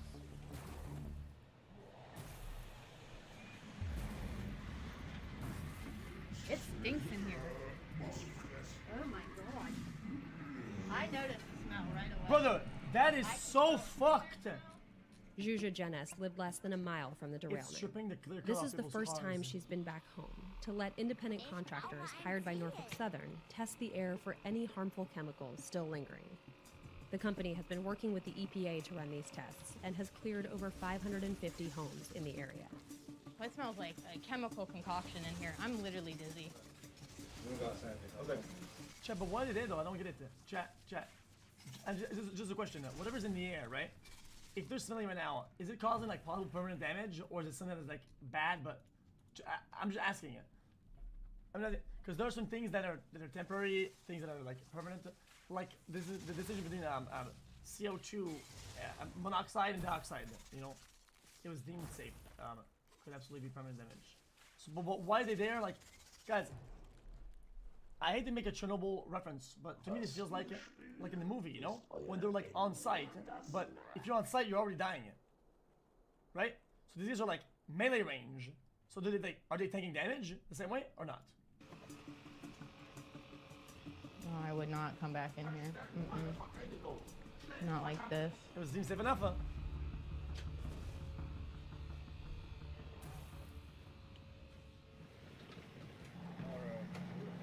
This is going to be your copy. We had non-detections and VOC throughout the whole house. What would you attribute that smell to? Because I know damn well that was not a normal smell that we have in the house. Smell is... I'm not sure exactly what it could be. A lot of homes are different. Huh? Even though her home was deemed safe, Janice plans to keep staying at a hotel 20 miles outside of town. Yo! Where she brought her 9-year-old... If they don't know, does that mean that they should hire experts that know about this shit or something? Because there's like a technician who's trained for certain things. Maybe there's something that they don't know about, right? What the fuck are they making conclusions? Old son Maddox after the night of the accident. About 3 in the morning, I thought I was losing my mind. Those are I the thought I started experts. smelling something. I started getting a pretty bad headache. I started getting really dizzy. I felt nauseous. My eyes were burning, my nose was burning, my throat was burning. Not even 5 to 10 minutes later, I heard something, I heard a sound, and I said, I think that was Maddox. So when I walked in there, he was shaking really bad, like violently shaking, kind of tremors, like not just a little bit, it was like bad, and he was projectile vomiting across the floor, and he was saying, I need water, I can't breathe, and then his eyes looked like he didn't know what was going on. He looked so scared, and I said, we gotta go, we gotta get out of here. What kind of answers are you hoping to hear? What kind of information do you feel like you need? I'd just like to see a lot more transparency with just local and state governments directing people, giving us assistance. Right now they're saying, oh, our team said they didn't test anything in the air. Well, let's talk about the soil. Let's talk about this residue. Why are people getting sick if it's fucking safe? Yo, why are they getting sick? Yeah, but while they're testing it, I mean, there's a good chance that people are dying. No? While it's like getting delayed, isn't there a good chance people are just actually stacking cancer and death on the fly? You don't believe it? Yeah, no, absolutely not. I definitely don't trust Norfolk or the team that they hired. This is a no deaths yet. Oh my god. Oh. I don't think they should have been given This the guy. ability to hold the reins on the narrative. James Babizak, a toxicologist who studies chemical exposures, says residents are right to remain skeptical. Some of these residents are being told, you know, it's safe to come back, we've tested your air, and you should have no concerns, you can come back in. Some of them are distrustful of that information. Right. That's an obvious distrust. We don't really know what chemicals are left in the ground that may migrate over time to eventually contaminate a person's well or affect a child playing in that vicinity on that ground. So if we don't know what the chemical is that we should be concerned about, then it's very hard to predict what the sort of long-term effects might be. Would you move back if you were in one of these homes and you were told it was safe? That would depend if I'm I had a confused. young child or if my wife was pregnant. Wait, so is this saying that the only concern are the things left in the ground that will affect over time and get there in time? Well, what are the things that are already there in the houses and in the air? I don't get it. Not only? So is it like the main concern, but what about the now though? That might put another level of what I'm going to do about this. But by the same token, I need to also consider what my resources are. I mean, can I really afford to spend a week or two more in a hotel and not be in my home? Maybe I work in that time. Do I really have the opportunity to leave my job? Do I have another place or not have another place to stay? These are bad choices, though. They are bad What the choices. fuck? I mean, Nobody should ever have to choose between fucking life and money. Yo, nobody should ever... If they made a mistake as a private company and they fucked up, okay? If I have to do something for my life, they're paying for it. What the fuck is this shit? How's that a millionaire take? Dude, that's the opposite of a millionaire take. I'm telling you, it doesn't matter what country, motherfucker. This is a developed country. You should not have to, as a citizen, make a guess, okay, that choose between life and quality of life and possible cancer and money. You shouldn't have to do that. Like, it shouldn't work like that ever. What the fuck? That's so stupid. Bro, are you good? At least they're not choices that people would like to be able to make. Right? 5 rail cars of vinyl chloride is significant, and how much vinyl chloride is left in the ground? That's the big question. That would be a question. Brother, you're so fucking old. You're out of touch. Then pay for their hotel stay. Dude, I'm stating what the problem is with the system, and you're telling me, as an individual, to pay for their well-being. What I'm telling you is, if the company is doing dumb shit and is not following regulations or whatever the fuck, and some accident happens, that's on them. They have a bunch of people doing a risk management at their company, okay? Of course they have a bunch of people at their company. They're like, let's not fix this, let's not fix that, let's not make sure the fucking train goes well. They probably just dumb, they do some dumb shit to maximize profit. And then they take a risk like everybody else, just like when you're gambling it, and they fail probably, right? I assume this is what happened, correct? Well, they probably just make a guess for maximized profit, and then something happens, an accident happens, right? Okay, cool, you lost the bet. What does that mean? I mean, then you have to pay people. Then you have to pay fucking. But why is it up to the citizens to pay for their mistakes? Why is it up to the citizens who did not fucking have anything to do with this fucking train bullshit to pay for hotels and moving and medical shit? Why is it to them? It's not their fault. If I was living there, I would want to know. That answer could be a long time coming. Just one quick question. We're just going to run in and get 2 weeks after the derailment, the first cabinet member finally arrived in East Palestine, alongside state and local officials, in an attempt to reassure residents. Oh, it's not proved unsafe. The train derailed in Mill City. The fire is burning fucking next to the houses. It's safe? Are you good? Are you good? Okay, what? 701? Brother, go to the house of the guy over there. None of those say, hey man, are we feeling safe today? Bro, it's burning to the house, brah. Look at the guy. Go to the guy and say, yo, dude, how we doing today, man? Is it safe today? It's burning next to the house. Are you good? For those areas that we have deemed safe, we believe that because the science and the data proves that. But that is not to discount any experience that any resident is having. Is there a plan for long-term testing for people who are worried that they might not be having health effects right now, but something might show up in 5-10 years? Is there a plan to continue monitoring this area? So there's 2 phases. This is the emergency phase. We are, as we speak, working on the long-term remediation plan. That will include a sampling plan for surface water, for drinking water, for air, all of the things that you're talking about, and for soil as well. I'm confused. This system is so shit. The wreck in East Palestine was just one of more than 1,000 derailments that happen every year. Less of an accident than a tragic inevitability. Workers say there's a direct line from these incidents to the aggressive ways railroads have slashed costs, largely through a method known as precision scheduled railroading. PSR is supposed to be about maximizing efficiency by reducing how much time trains spend sitting in the rail yard. But in practice, railroad employees have told Vice News it's led to longer trains, fewer inspections, and smaller, more overworked crews. Norfolk Southern, which made a record $3 billion in profit last year, implemented PSR in 2019. It also successfully lobbied against new safety procedures for certain trains carrying hazardous materials. See, if you do dumb shit, okay, to make profit, I think it's fair enough to say that you should have some money aside, like a rainy day fund. So if they're, I get it. You want to break the rules? That's fair enough. Then you want to be the dumb fuck? Fair. If some shit happens, you have a rainy day fund, right? Everybody in the area that's affected. Well, they have a pool of money that's not a fraction of the profit that they made. So that people can all afford to go to hotels and shit, or at least some sort of band-aid fix. So they move, it would be like nothing to them. It'd be like a joke. So like, yo guys, we prepared for this fucking eventuality, right? Like, here's 1% of our fucking profit. You guys in the area can all get the fuck out, okay? Because we don't know if this is bad or terrible, right? While we're fucking working on it, chill out. That's it. And even then, they probably have insurance for that shit. Like, I'm so confused.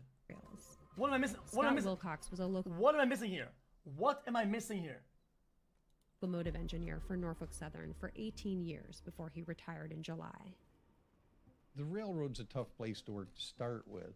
It's demanding. You're on call 24/7, 365. It seemed like the last several years that things got worse. It all had to do with this precision scheduled railroading that they came up with a few years ago, cutting jobs. There's a lawsuit happening, and yeah, I get it. Some people are gonna get money down the line. When they can't fucking breathe right, or some problems happen, what do you think the money's gonna do for them? It's not gonna do shit for them. Yo, when the quality of life is cut all the way down, and it cuts out your limbs and shit, bro, dude, oh, but you have money. Fuck you. What is this shit? I'm so confused. Cutting costs, doing everything they can to save a dollar. How did you feel like it changed the environment? It made it a lot more stressful, hostile at times. The railroad, probably 100 years ago, came up with safety first. When precision scheduled railroading came out, they gave us a list of priorities that we were to work by. Safety's fourth. What came ahead of safety? The almighty buck.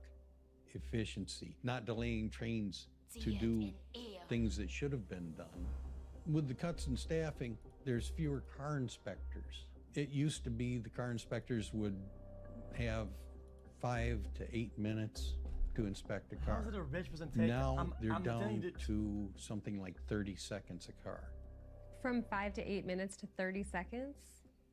And if they're taking too long, they hear about it. So the company was prioritizing profits over safety in your experience? Yes. If we're gonna get a handle on situations like this in East Palestine. I'm off for per car and Safety's gotta be first. It's really hitting you hard.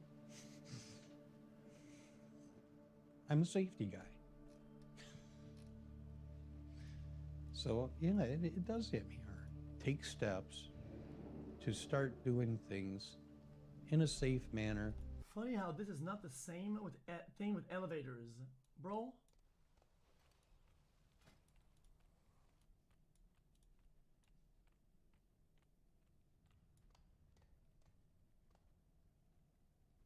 $30 Elevators? What we used to do.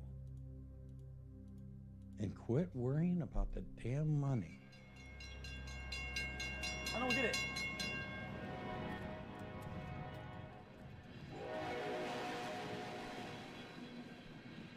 Norfolk Southern told Vice News it's invested hundreds of millions of dollars in new technology to improve rail safety. The company also said it was, quote, committed to doing what's right for the residents of East Palestine and has contributed more than $6 million to the community in response to this disaster. 6 mil! 6 mil? That's it! Dude, I can't. I'm over this already. This is fucking stupid. On Tuesday, the Biden administration announced Norfolk Southern would be responsible for the entire cost of the cleanup, a process that could take months.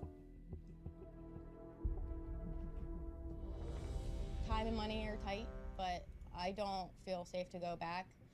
I don't even know where to go. You won't go back to that house. I would never sleep at night knowing that it could be worse because I made it worse because I brought him back there. I want him to have a normal life. I don't want to keep being involved of like wondering, is it safe to stand in this rain right now? Can I let him splash in that puddle? Like, I don't want to have to be questioning everything every day. Nails. Yeah. I'm Michael Lermont, editor. Yeah, I mean, they're just leaving. I mean, I guess they're just leaving up to the fucking people to make the decision. Like, I think it's just fucking stupid because even, guys, as watching this chat, guys, I'm actually half, don't get mad at me, half agree with what he says. The system is shit, right? The system is dog shit, okay? Because it's leaving it up to the people to take the sacrifice of money, of income, they have to sacrifice everything, right? In order to make the right call for their safety and their health, and it's fucking trash. It's trash, the system is flawed. Ich wollte das Konto ja schließen, damit ich über den Vertrag verfügen kann. Ja. Weil ich nicht über das Konto jetzt verfüge. Weil die mir sagen, ich bräuchte ein Geschäftskonto, weil es ja offensichtlich führe ich Form wie Verträge. Ich führe da ein Geschäft, meinen wir. Und du hast mir die Erklärung gegeben, ich sollte das mit dem Kaufmann machen. Ja, richtig, ja. Was ist das mit dem, kannst du ein Gewerbe anmelden als Internetdienstleistung? Ja, musst du dich informieren, Mahmoud, habe ich doch gesagt. Ich kann es dir nicht sagen, ich weiß es nicht. Ja, dadurch, dass jetzt da keine Beträge mehr eintreffen in mein Konto, wäre es ja dann möglich, dass das Konto dann verfügen kann, über das Konto dann verfügen kann. Ja, Mahmoud, das musst du nicht mit mir besprechen, das musst du mit der Bank besprechen. Ich kann doch dir da nichts zu sagen. Genau, ich wollte einfach bei dir abfragen. Vielleicht weißt du mehr Bescheid? Nee, ich weiß da nicht mehr Bescheid. Ich habe dir das alles gesagt, was ich weiß. Und jetzt hast du alle Infos, jetzt musst du selber schauen. Ja, ich denke, ich laufe da hin und... Ja, du brauchst ja nicht hinlaufen, du kannst ja anrufen. Du hast doch 24 Stunden Hotline. Ja, Samstag geht's nicht, mein Weg. Achso, dann hast du halt am Montag wieder Hotline. Du musst dir da keine Sorgen machen, Mahmoud. Bleib doch mal ganz locker, mach doch am Montag einfach ganz entspannt. Ja, ich werde da anrufen und denen Bescheid geben, jetzt wo keine Beträge mehr da einfließen. Ob es dann möglich ist, dass ich jetzt wieder verfügen kann über das Konto. Nee, das glaube ich, werden sie dir nicht erlauben, weil du ja jetzt das Konto schon benutzt hast für Gewerbe. Ich das Konto schon benutzt habe, die wissen doch gar nicht, was ich da mache. Ich benutze das Konto, das kommt nicht für Gewerbe. Im Gewerbe, die wissen ja gar nicht, dass ich arbeite. Naja, die sehen doch, dass da Kontenbewegungen waren, die nur mit Gewerbe zu erklären sind. Also werden sie einfach unterstellen, dass du das für Gewerbe benutzt hast. Aber das eben noch nicht erfüllst, diesen Status, weil du eben noch zum Notar gehen musst, und dann werden sie es dir einfach sperren.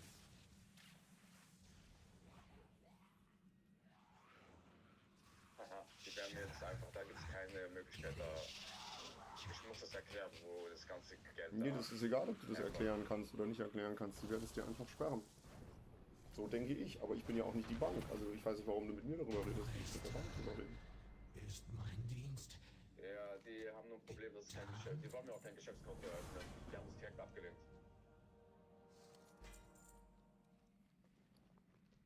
Als ich da mit denen gesprochen habe. Ja, und? Dann musst du es halt woanders machen. Ja, ich will aber nur das. Ich wollte über mein Konto verfügen. Wieder. Ja, du musst dich jetzt damit abfinden, dass es geschlossen wird. Du wolltest es doch eh schließen. Ja. Ist doch jetzt ganz normal. Was redest du denn? Die mir ja keinen, weil sie ja abgelehnt haben, als ich dann ein Geschäftskonto eröffnen möchte. Mahmoud, du redest schon wieder so blöd daher. Red doch einfach mit der Bank. Wieso meinst du, ich rede da blöd daher? Warum rufst du denn mich an, wenn du mit der Bank reden musst? Ich verstehe nicht, warum du mich anrufst. Ich bin doch nicht die Call-Hotline, wenn du ein Problem hast. Also du musst schon gucken, dass du deine Probleme mit den Leuten klärst, mit denen du das Problem hast. Du hast doch das Problem nicht mit mir, du hast das Problem mit der Bank. Was ist, wenn ich den... Ja, ich verstehe, was du meinst. Was ist, wenn ich denen erkläre, mein Ex-Arbeitgeber gibt mir eine Art Hilfeleistung? Mahmoud, du kannst doch selber denken. Warum fragst du denn mich? Ja, wenn ich damit dahergehe, wie mein Ex-Arbeitgeber gibt mir, das ist eine Art Hilfeleistung meines Ex-Arbeitgebers, und zeitlich habe ich das nicht geschafft, die rechtzeitig Unterlagen nachzureichen. Aber damit, dass die Beiträge jetzt, wo es unterbunden ist, wo keine Beiträge mehr einfließen in mein Konto, spielt es ja keine große Rolle mehr. Dann frage ich die, ob ich dann das Konto weiterführen könnte. Was möchtest du jetzt von mir hören? Ja, ich bin gerade abgelehnt worden. Ich frage dich das halt nur, ob das klappen würde. Ich glaube nicht, dass das klappt, aber du kannst es natürlich versuchen, das ist ja deine Sache. Ja, das wollte ich versuchen. Ja, das will ich versuchen. Wenn nicht, dann heißt es dann wirklich die Kontoschließung, und die senden den Betrag auf ein Konto auf ein anderes Konto. Mhm. Das werden die tun, oder werden Ja, natürlich. Nein, das können die doch gar nicht. Das ist doch dein Geld. Das ist doch dein Eigentum.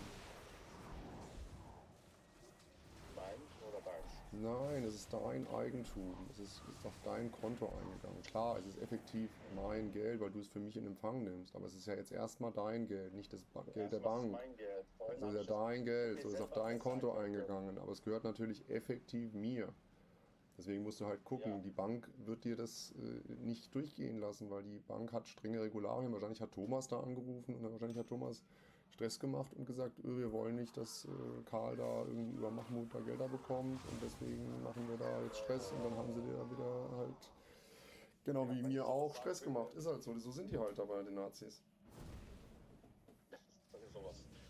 Das würde also nicht gehen, wenn ich sagen würde, hey, mein Ex-Arbeitgeber gibt mir da eine Art Hilfeleistung, weil ich da vorher angestellt war und mein Ex-Arbeitgeber gibt mir keine Hilfeleistung. Ja, Mahmoud, aber du musst es ja auch durchdenken. Denk mal in Ruhe nach, Mahmoud. Das hat jetzt keinen Sinn, weil du denkst nur laut und es bringt nichts. Denk doch mal selber einfach. Du kannst ja gerne für dich hinreden, aber es bringt nichts, mich anzurufen und mich zu fragen, wie ich die Bank einschätze, weil du kannst es doch eh nur am Montag einfach erfragen und dann kriegst du eine Antwort und dann ist gut. Es bringt nicht jetzt am Samstag mit mir drüber zu reden, was du am Montag machst. Das ist Quatsch. Ja? Gut, Mahmoud. Also, einen wunderschönen Samstag dir, Mahmoud. Tschüss. Ja, was willst du denn? Du rufst mich an, um wieder mal, anstatt selber nachzudenken, rufst du mich an zum Nachdenken. Das finde ich nicht so cool. Also wenn du schon selber nachdenken kannst, kannst du doch selber nachdenken. Brauchst du doch nicht mich voll labern, was du am Montag machst. Ich sag dir ja auch nicht, was ich am Montag mache. Also, Ich konnte jetzt gerade nicht richtig wiedergeben, was ich genau meinte. Ich bin nirgends. Ich denke, ich warte dann halt bis Montag. Ich betrachte ungesehen. Euer Herzschlag ist. Es ist schon zu lange her. Mhm. So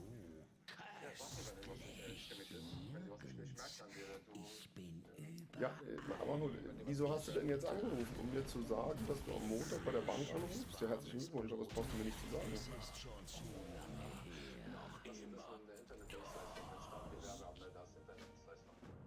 Ja, bin ich jetzt die Call-Hotline oder was? Ich habe dir gesagt, du kannst googeln, recherchier doch einfach mal. Ich bin keine Call-Hotline, die du einfach anrufst und einfach irgendwelche Steuerberatungstipps abholst. Ich habe dir alles, was ich weiß, dazu gesagt. Wenn du mehr wissen willst, weil du ja so beratungsresistent bist, anstatt einfach das zu machen, was ich dir empfohlen habe, du willst es ja irgendwie nicht machen, weil du einfach trotzig bist. Du bist einfach trotzig, du willst es nicht machen, du hast wieder einen eigenen Kopf. Dann mach's doch alleine. Mach's doch alleine, wenn du es besser weißt, mach's doch alleine.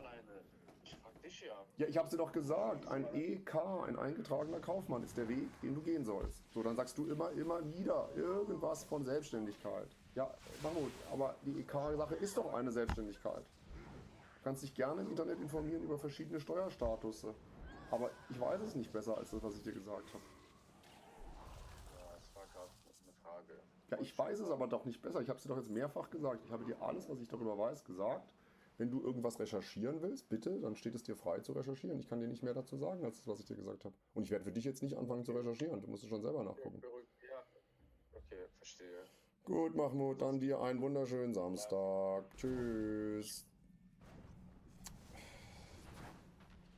Lässt man das jetzt mal mit der Sklaverei oder macht man da ewig weiter? Und dann ist ja auch ein Faktor, dass es sogar günstiger ist, die Sklaven nicht zu haben. Also rein ökonomisch macht es ja Sinn, keine Sklaven zu halten, weil man ja sonst die Sklaven voll versorgen muss. Das ist ja das Problem bei Sklaven, dass man sie in der Regel bei sich im Haus hat und dass man sie in der Regel voll durchfüttern muss. Also wenn man will, dass der Sklave gute Arbeit leistet, muss der natürlich auch gut genährt sein, muss der natürlich auch versorgt sein und muss dann natürlich im Zweifelsfall auch ein bisschen gebildet sein und so weiter. Also insofern ist klar, es ist viel bequemer, wenn eine Regierungsform wie in den USA sagt, ja, wir scheißen komplett auf unsere Arbeiter, sollen die doch an Fentanyl sterben, sollen die doch an dieser Opioid-Krise sterben, weil eben es zu teuer wäre für die unmoralischen Reichen, diese Menschen durchzufüttern. Das ist ja heute viel perfider, viel radikaler als im Zeitalter der Sklaverei, weil eben heute die unmoralischen Reichen denken, sie können sich das erlauben, komplett drauf zu scheißen, was eben die Armen wollen. Und das sieht man ja in den USA auch, dass eben tatsächlich die Leute einfach komplett sich selbst überlassen werden. Es gibt keine nennenswerten staatlichen Sicherungssysteme, die Leute leben in Zelten irgendwo oder im Auto, so wie Mahmoud, also was bei uns ein Einzelfenomen ist in Deutschland, ist in den USA ja ein Massenphänomen.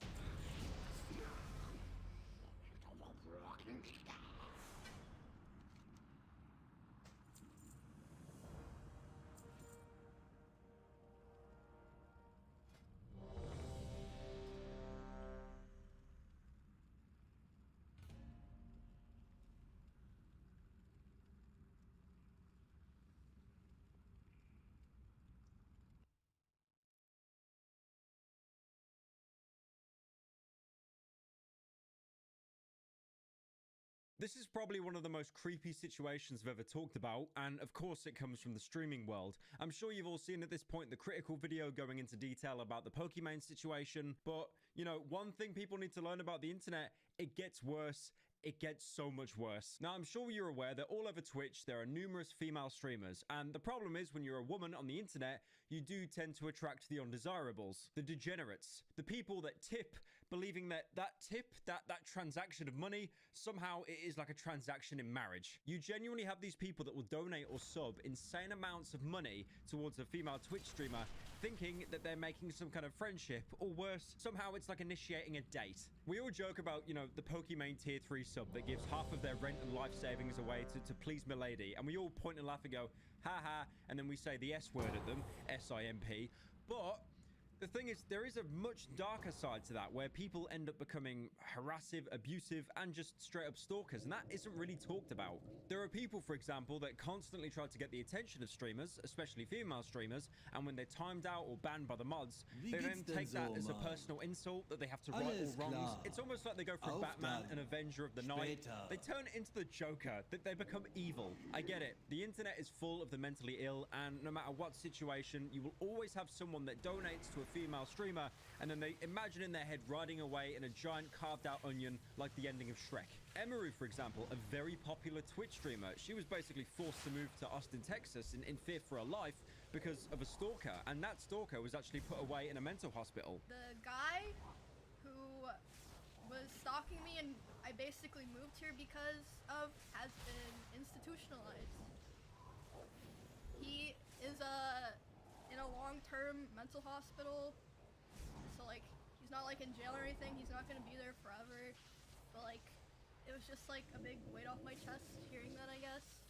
It really sucks watching that clip because you can see the relief on her face that, you know, she doesn't have to deal with like this piece of shit anymore. And now, I'm sure as many of you have seen, Pokimane has came out on stream in like a 20-minute or so video talking about how there was someone behind the scenes that was well known within the Twitch sphere, not a streamer, probably more of a manager brand type person, that would use Pokimane's fans and weaponize them against her. He would falsify screenshots, send the fans gifts to try and like earn their trust. All of this just with the ulterior motive to try to get closer to Pokimane. Leaking privileged information he gathered from his job, as well as threatening to harm himself if these girls turned against him.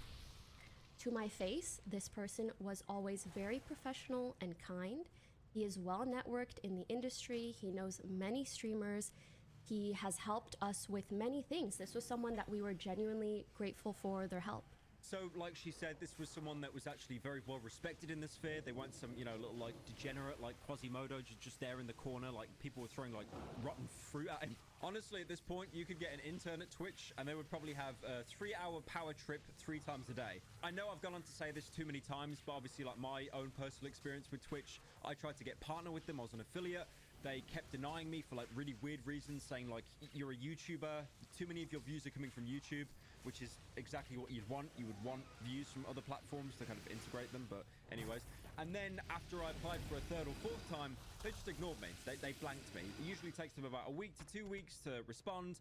They just never responded, and I think it was like 3 to 4 months. So then I went over to the American side of Twitch to try and get in contact with them. Someone at the British office did not like that one bit, and they basically did everything but ban me. They couldn't ban me because I feel it's all but confirmed now that someone at Twitch really did not like me, but they couldn't ban me on like, you know, personal preference or opinion, so they did the next best thing. They soft banned me, so I could not make any money off Twitch apart from donations. There was no sub button, no verification badge. It was all taken away. My point being, in that Twitch sphere, or more importantly behind the scenes, the more like managerial roles of people, it really wouldn't surprise me that there was like some higher level corruption there. He acted like he knew and hung out with me and my friends in person. This is someone I've never met. I've never hung out with them, let alone had any relationship with past, talking about only work-related things. I did not have sexual relations with this man. The thing is, I've watched this a couple of times. No one's noticed this. I don't even think Critical noticed it when he went over it. But that little meme she threw in there, you know, like, in the past, I've never had sexual relations with that man. She's doing a Bill Clinton bit, even to the, you know, the little finger wagging. I respect it, you know, putting a meme in a very serious video. I've done that in the past. The thing is with Bill Clinton, he said that and he was caught lying. So I'm not saying Pokimane's lying. I completely believe her 100%. I just think It's probably not the best joke to reference, but yeah, more on the creepy manager stalker guy. I think once he kind of realized, okay, I will never actually be able to take Pokemon's hand in marriage, he then settled with the fans, trying to reach out to them instead. I'm still unsure why Pokimane left this guy's name out. I mean, honestly, he probably watched this video, he was shitting himself, and then realized, wait a minute, Pokimane never said my name. And then he did like the most comedically sized sigh of all time, wiping the sweat from his forehead. I get it, you know, by naming him, you're involving the victims and the cluster, it becomes a lot bigger. I get that. But the problem is now, unless Pokimane's, you know, dealing with it behind the scenes and like contacting every person to not work with this guy, which she did imply in the video to be fair, then he could just run away, find a new scene, and then do it all over again. But I'm happy that Pokimane could talk about that situation. But one situation that I actually haven't seen anyone talk about at the minute is Amaranth. Now, as you all know, a couple months ago, Amaranth was in some huge drama. Her boyfriend at the time was calling her during a stream, just being flat out abusive, and you can see her tearing up, and it's a really hard watch. Why are you pausing? You didn't ask a question. You said a statement. Did you say that? No? I tried to tell you Are that you saying you did not say that? Are you saying you did not say that? Now, what's happened to her recently is it's even worse. She tweeted out that she was at a press conference. Her team notified her that a stalker that she's had from over a year from Estonia had basically came back and tried to break into her house. Apparently, he tried to sneak in with some of the house staff, but thankfully they, you know, sussed that he was a bit odd, so they shut the door in his face. Most people would be like, okay, I tried to see the YouTuber, I tried to see the Twitch streamer, I give up.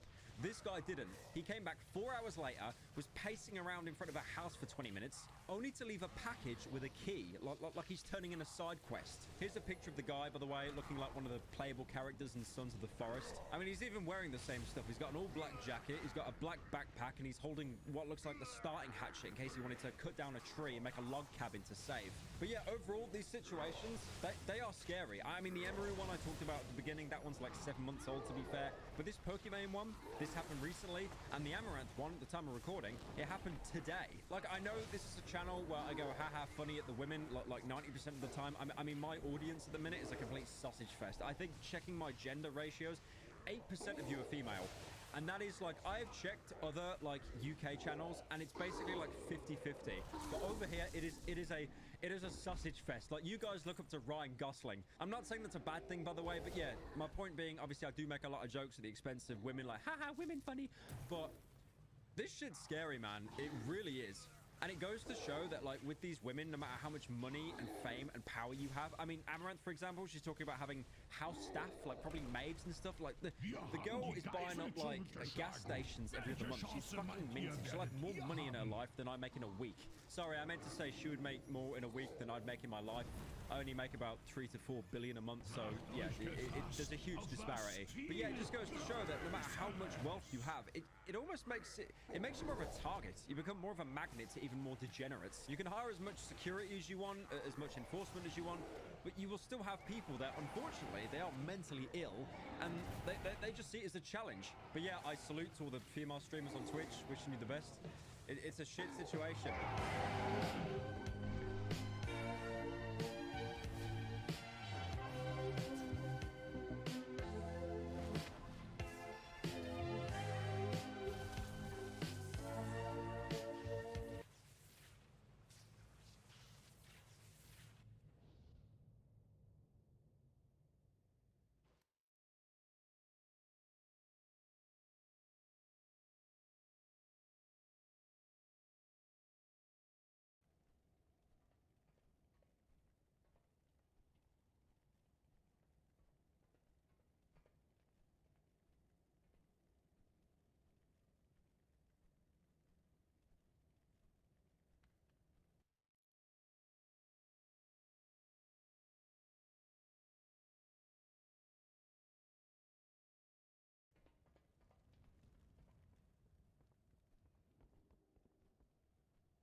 In your head right now, we want you to think about the best things you can do to climb and First though, we need to cover the trying to push into your healer, which can be dangerous.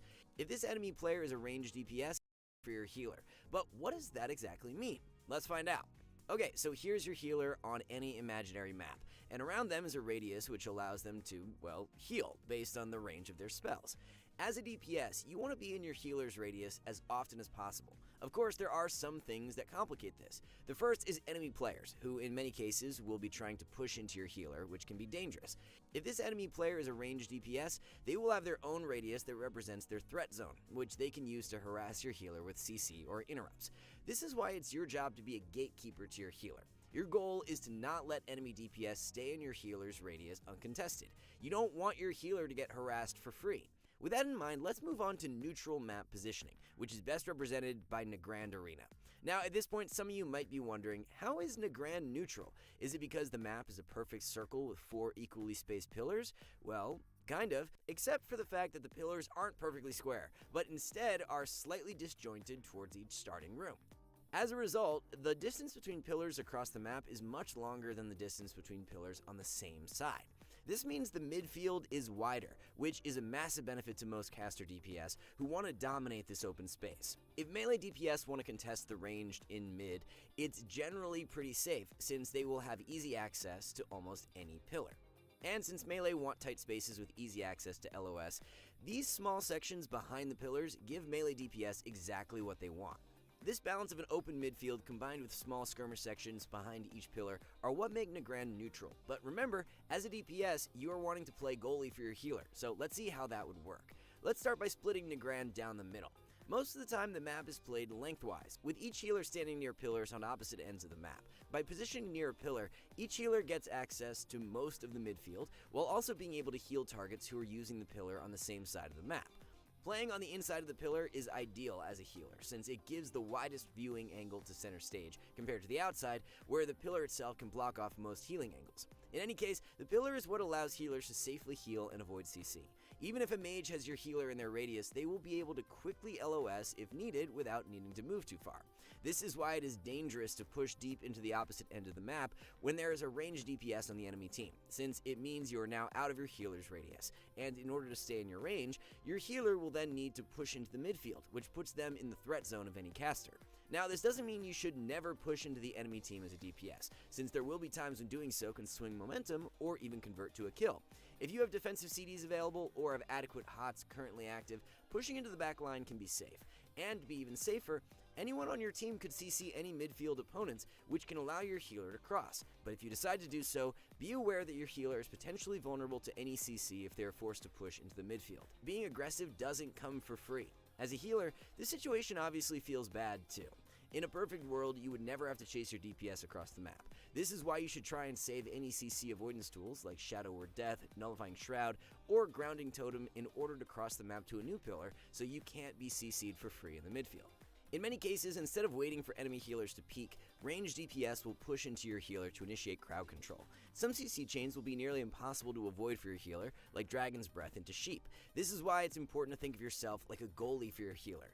As a DPS, you can be an obstacle for the enemy to deal with and prevent your healer from getting CC'd. From this position, you now have multiple enemy players in your own radius, giving you multiple offensive options while you guard your healer.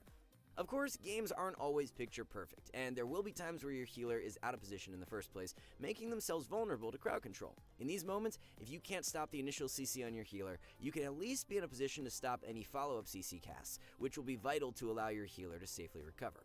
If you can't possibly stop any of the CC from landing, you should be ready to trade a defensive cooldown if needed, since your healer will be unable to help you. When things get really bad, you might even need to kite in line of sight by yourself, but whenever you do, you should still try and be in your healer's radius. To make this easier as a DPS, you can use friendly nameplates or even raid markers to periodically keep tabs on your healer, even when they are CC'd. That way, once they leave CC, you can be in a position where they can easily help you recover. So just to recap, our goal as a DPS when positioning on a neutral map is not only to be in our healer's range and LOS at all times, but also to be in a place where we can keep as many enemy players in our own radius, which gives us a better chance at playing goalie for our healer. In just a moment, we will be taking everything you learned so far and putting your knowledge to the test to see if you can position like a rank 1 player, which was our goal when making this guide, which is why we worked alongside some because you to see if you and our team change their position DPS will notice and then immediately swap to deny any CC. And at the same time, your healer has both a melee and a ranged DPS, and your warrior is currently being attacked in the center of the map. If the mage stays on the pillar here, then they won't be in any position to pressure the enemy healer, who's currently uncontested on the other side of the map. But if the mage pushes across the map, there is a chance that the enemy DPS will notice and then immediately swap to deny any CC. And at the same time, your healer will now be the one forced to push in, since your team is now in the back line. This will then open your healer up to CC, since one of the enemy DPS can now gatekeep them from their teammates. So let's restart. How can our team change their positioning in order to force the enemy healer into the open? Feel free to pause here to think about this carefully. The answer starts with the positioning of our warrior. Instead of staying in the midfield, which allows the enemy healer to heal for free, they could start moving towards their side of the map, dragging the enemy DPS out of the center and behind LOS. While this is happening, the mage can move into the midfield, now acting as a goalie for the enemy healer, preventing them from connecting to their team. At this point, we have perfect triangle positioning for our entire team. Our healer is now in line of sight of everyone, while also being safely away from the enemy DPS. Our warrior is drawing the enemy team far away from their healer, which then allows our mage to be in a position to gatekeep the enemy healer if they need to push in. If you are the DPS under pressure, not only do you have to think about your healer's positioning, but you need to also consider how you can manipulate the enemy DPS to move passively away from their healer. If you can kite in a way that drags the enemy healer into the open, it will then make them more vulnerable to any CC from your partners, which can allow you to reverse pressure. And again, you ideally want to end up in some form of triangle positioning like this, where your healer is able to safely heal and either DPS can play goalie if needed, while also gatekeeping the enemy healer from crossing through the midfield. With that in mind, let's move on to a caster-dominated map and see how large open spaces changes how we play on Tolvaron Arena. As we previously mentioned, caster DPS love open spaces, and as it turns out, Tolvaron has a lot of it. Let's break it down. We will start with the obvious. This map is huge. In fact, the distance between each pillar is so big that it means you can easily move out of your healer's radius if they are standing on any pillar for LOS. One thing also worth mentioning is the shape of these pillars. In case you didn't notice, they are perfectly square. These sharp corners combined with long edges make it harder for healers to avoid CC, even if they are on the pillar. This is especially important to know as a healer when playing against mages, since it makes the Shimmer Polymorph combo much harder to avoid. For caster DPS, the shape of the pillars combined with a large open space means a higher chance that the enemy healer will be exposed to CC, making it easier to play the role of gatekeeper. And for melee, this huge open space makes it harder to retreat to pillars, since again, the distance is so large. The midsection of the map is just one of the many places that melee can easily get trapped, since there is no convenient way to run for cover, and most people already know this. If you played any melee ever, you know how miserable it is to get caught in mid. Many casters already abuse this, but don't take the additional steps to take advantage of other key areas of Tolvaron. What many casters don't realize is that the top corners of the map also provide a unique zoning advantage. Let's see how this would look in a real game. Let's imagine we are playing a wizard cleave as a mage, with a warlock as our partner. From here, this positioning might seem okay since we have our standard triangle formation. Unfortunately though, this top pillar is providing the enemy healer with some line of sight. Initially, we might retreat closer to our healer. This would then force the enemy healer to cross into mid, but now the DPS are very close to our own healer, which is not exactly ideal. Instead, as the mage, we could begin moving into the top left corner, which pulls the enemy DPS out of their healer's radius. At the same time, our warlock could gatekeep the enemy healer at the top pillar, while also being in line of both enemy DPS, while our own healer is able to conveniently move toward the starting room, which they could then use as a form of LOS. We've now achieved an even better form of triangle positioning, with our warlock in a position to play gatekeeper to the enemy healer, while also playing goalie for our own. Again, whenever you are under pressure, not only do you have to think about your healer's positioning, but also how you can manipulate the enemy into a spot of the map where they become vulnerable. The top corners of Tolvaron are one of the most underlooked ways in which casters can force melee into undesirable positions, which is a common tactic utilized by high-rated players, especially in tournaments. If you're a melee, you should instantly recognize when this is happening, and if it does, you might need to consider swapping to the other DPS who is trying to gatekeep your healer, since going to the corner is an instant death trap. But what about these bottom corners here? How do they come into play? If you remember back to our example on the Grand Arena, we mentioned the space behind the pillars is beneficial to melee since it enables close quarter combat. But on Tolvaron, the space behind the pillars is much larger. Even though it is not the perfect place to LOS as a melee, it is often better than being in the midfield against a caster cleave. Remember though that the shape of the pillars will still make it harder for your healer to avoid CC. This can make playing goalie for your healer a challenging task, As a melee, you might need to swap to less desirable targets just to prevent your healer from getting zoned out.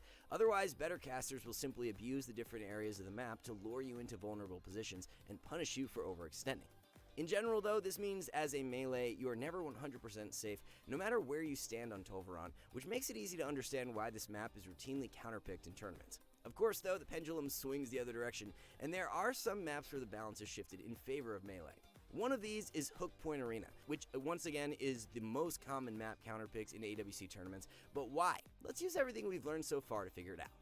We will start with what we already know, that casters love space and melee love close quarters. Unfortunately for casters, there isn't that much open space on this map whatsoever, and instead there are multiple forms of easily accessible LOS scattered throughout the map. This includes the 2 pillars in the center, which are small enough to allow healers to easily duck in and out of LOS when needed, as well as this long corridor in the back of the arena, which provides unique line of sight options. What this means is that no matter where you are positioned, there is almost always the ability to move quickly behind a pillar. For melee cleaves, this is a huge advantage and gives casters a headache trying to keep up on damage and land CC. For casters, the best course of action on this map is the least intuitive, and it involves playing hyper-aggressive. You have to accept that you will have bad positioning no matter what, so it is better to play offensive. The only advantage you really have on this map is the top left corner, but even from here, it is difficult to lure enemy healers away from line of sight. Unfortunately for melee, Hook Point is currently not in the weekly map rotation in Solo Shuffle Arena, and because of this, we are offering a surprise bonus round quickly breaking down another complicated map, Black Rook Hold. What many players overlook is just how important the center pillar is on this map, and how it fundamentally changes where players should kite. Unlike Tolvaron, the center pillar here is a pentagon with smoother corners and shorter edges. What this means is that both DPS and healers can more reliably use this center pillar for LOS because its shape makes it easier to avoid casts. This pillar is also unique because it grants unhindered line of sight to the majority of the map. One of the exceptions being this area on the other side of this small ledge. If you are in the yellow area and your healer is at the pillar, then they won't be able to actually heal you. This area is yellow since it still is fairly close to the center pillar. The rest of the open space in the middle of the map is relatively safe, since being in this area means you will be in line of sight of your healer while having easy access to LOS when needed. This makes positioning on Black Rook almost foolproof, with the exception of these rooms on the perimeter of the map. While their entrances might be in line of sight on the center pillar, going deep into the room can be a death trap. This is one of the biggest problems we see in Solo Shuffle, and we're sure you've experienced it too. If someone on your team decides to run into the center of the room, it makes almost everyone miserable, since healers have very limited options to avoid CC. As a healer, you can use the entrance to this room as micro line of sight while you heal your team in the midfield, and in many cases, retreating to the room provides an excellent place to drink. Warlocks and monks might also want to place their ports or gateways into the room, but in general, this is not a place anyone should be for very long. By now it should be obvious why positioning matters and how easy it is for most players to mess it up. It is arguably the most difficult concept to learn in PvP, which is why our new positioning course is so important. If there is something that makes your arena life miserable, chances are it can be solved by the positioning essentials taught by our pro players in this course, available only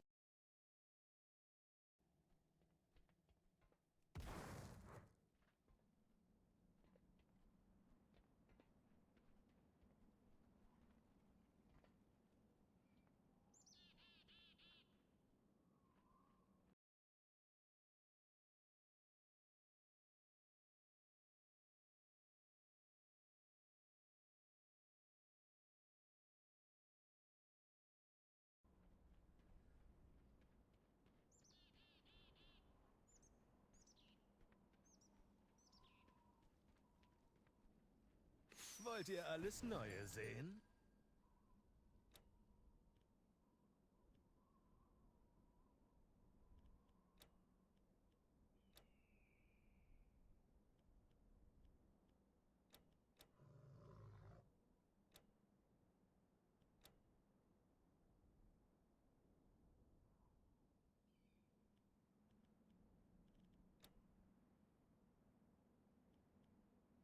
Die Geister sollen euch segnen.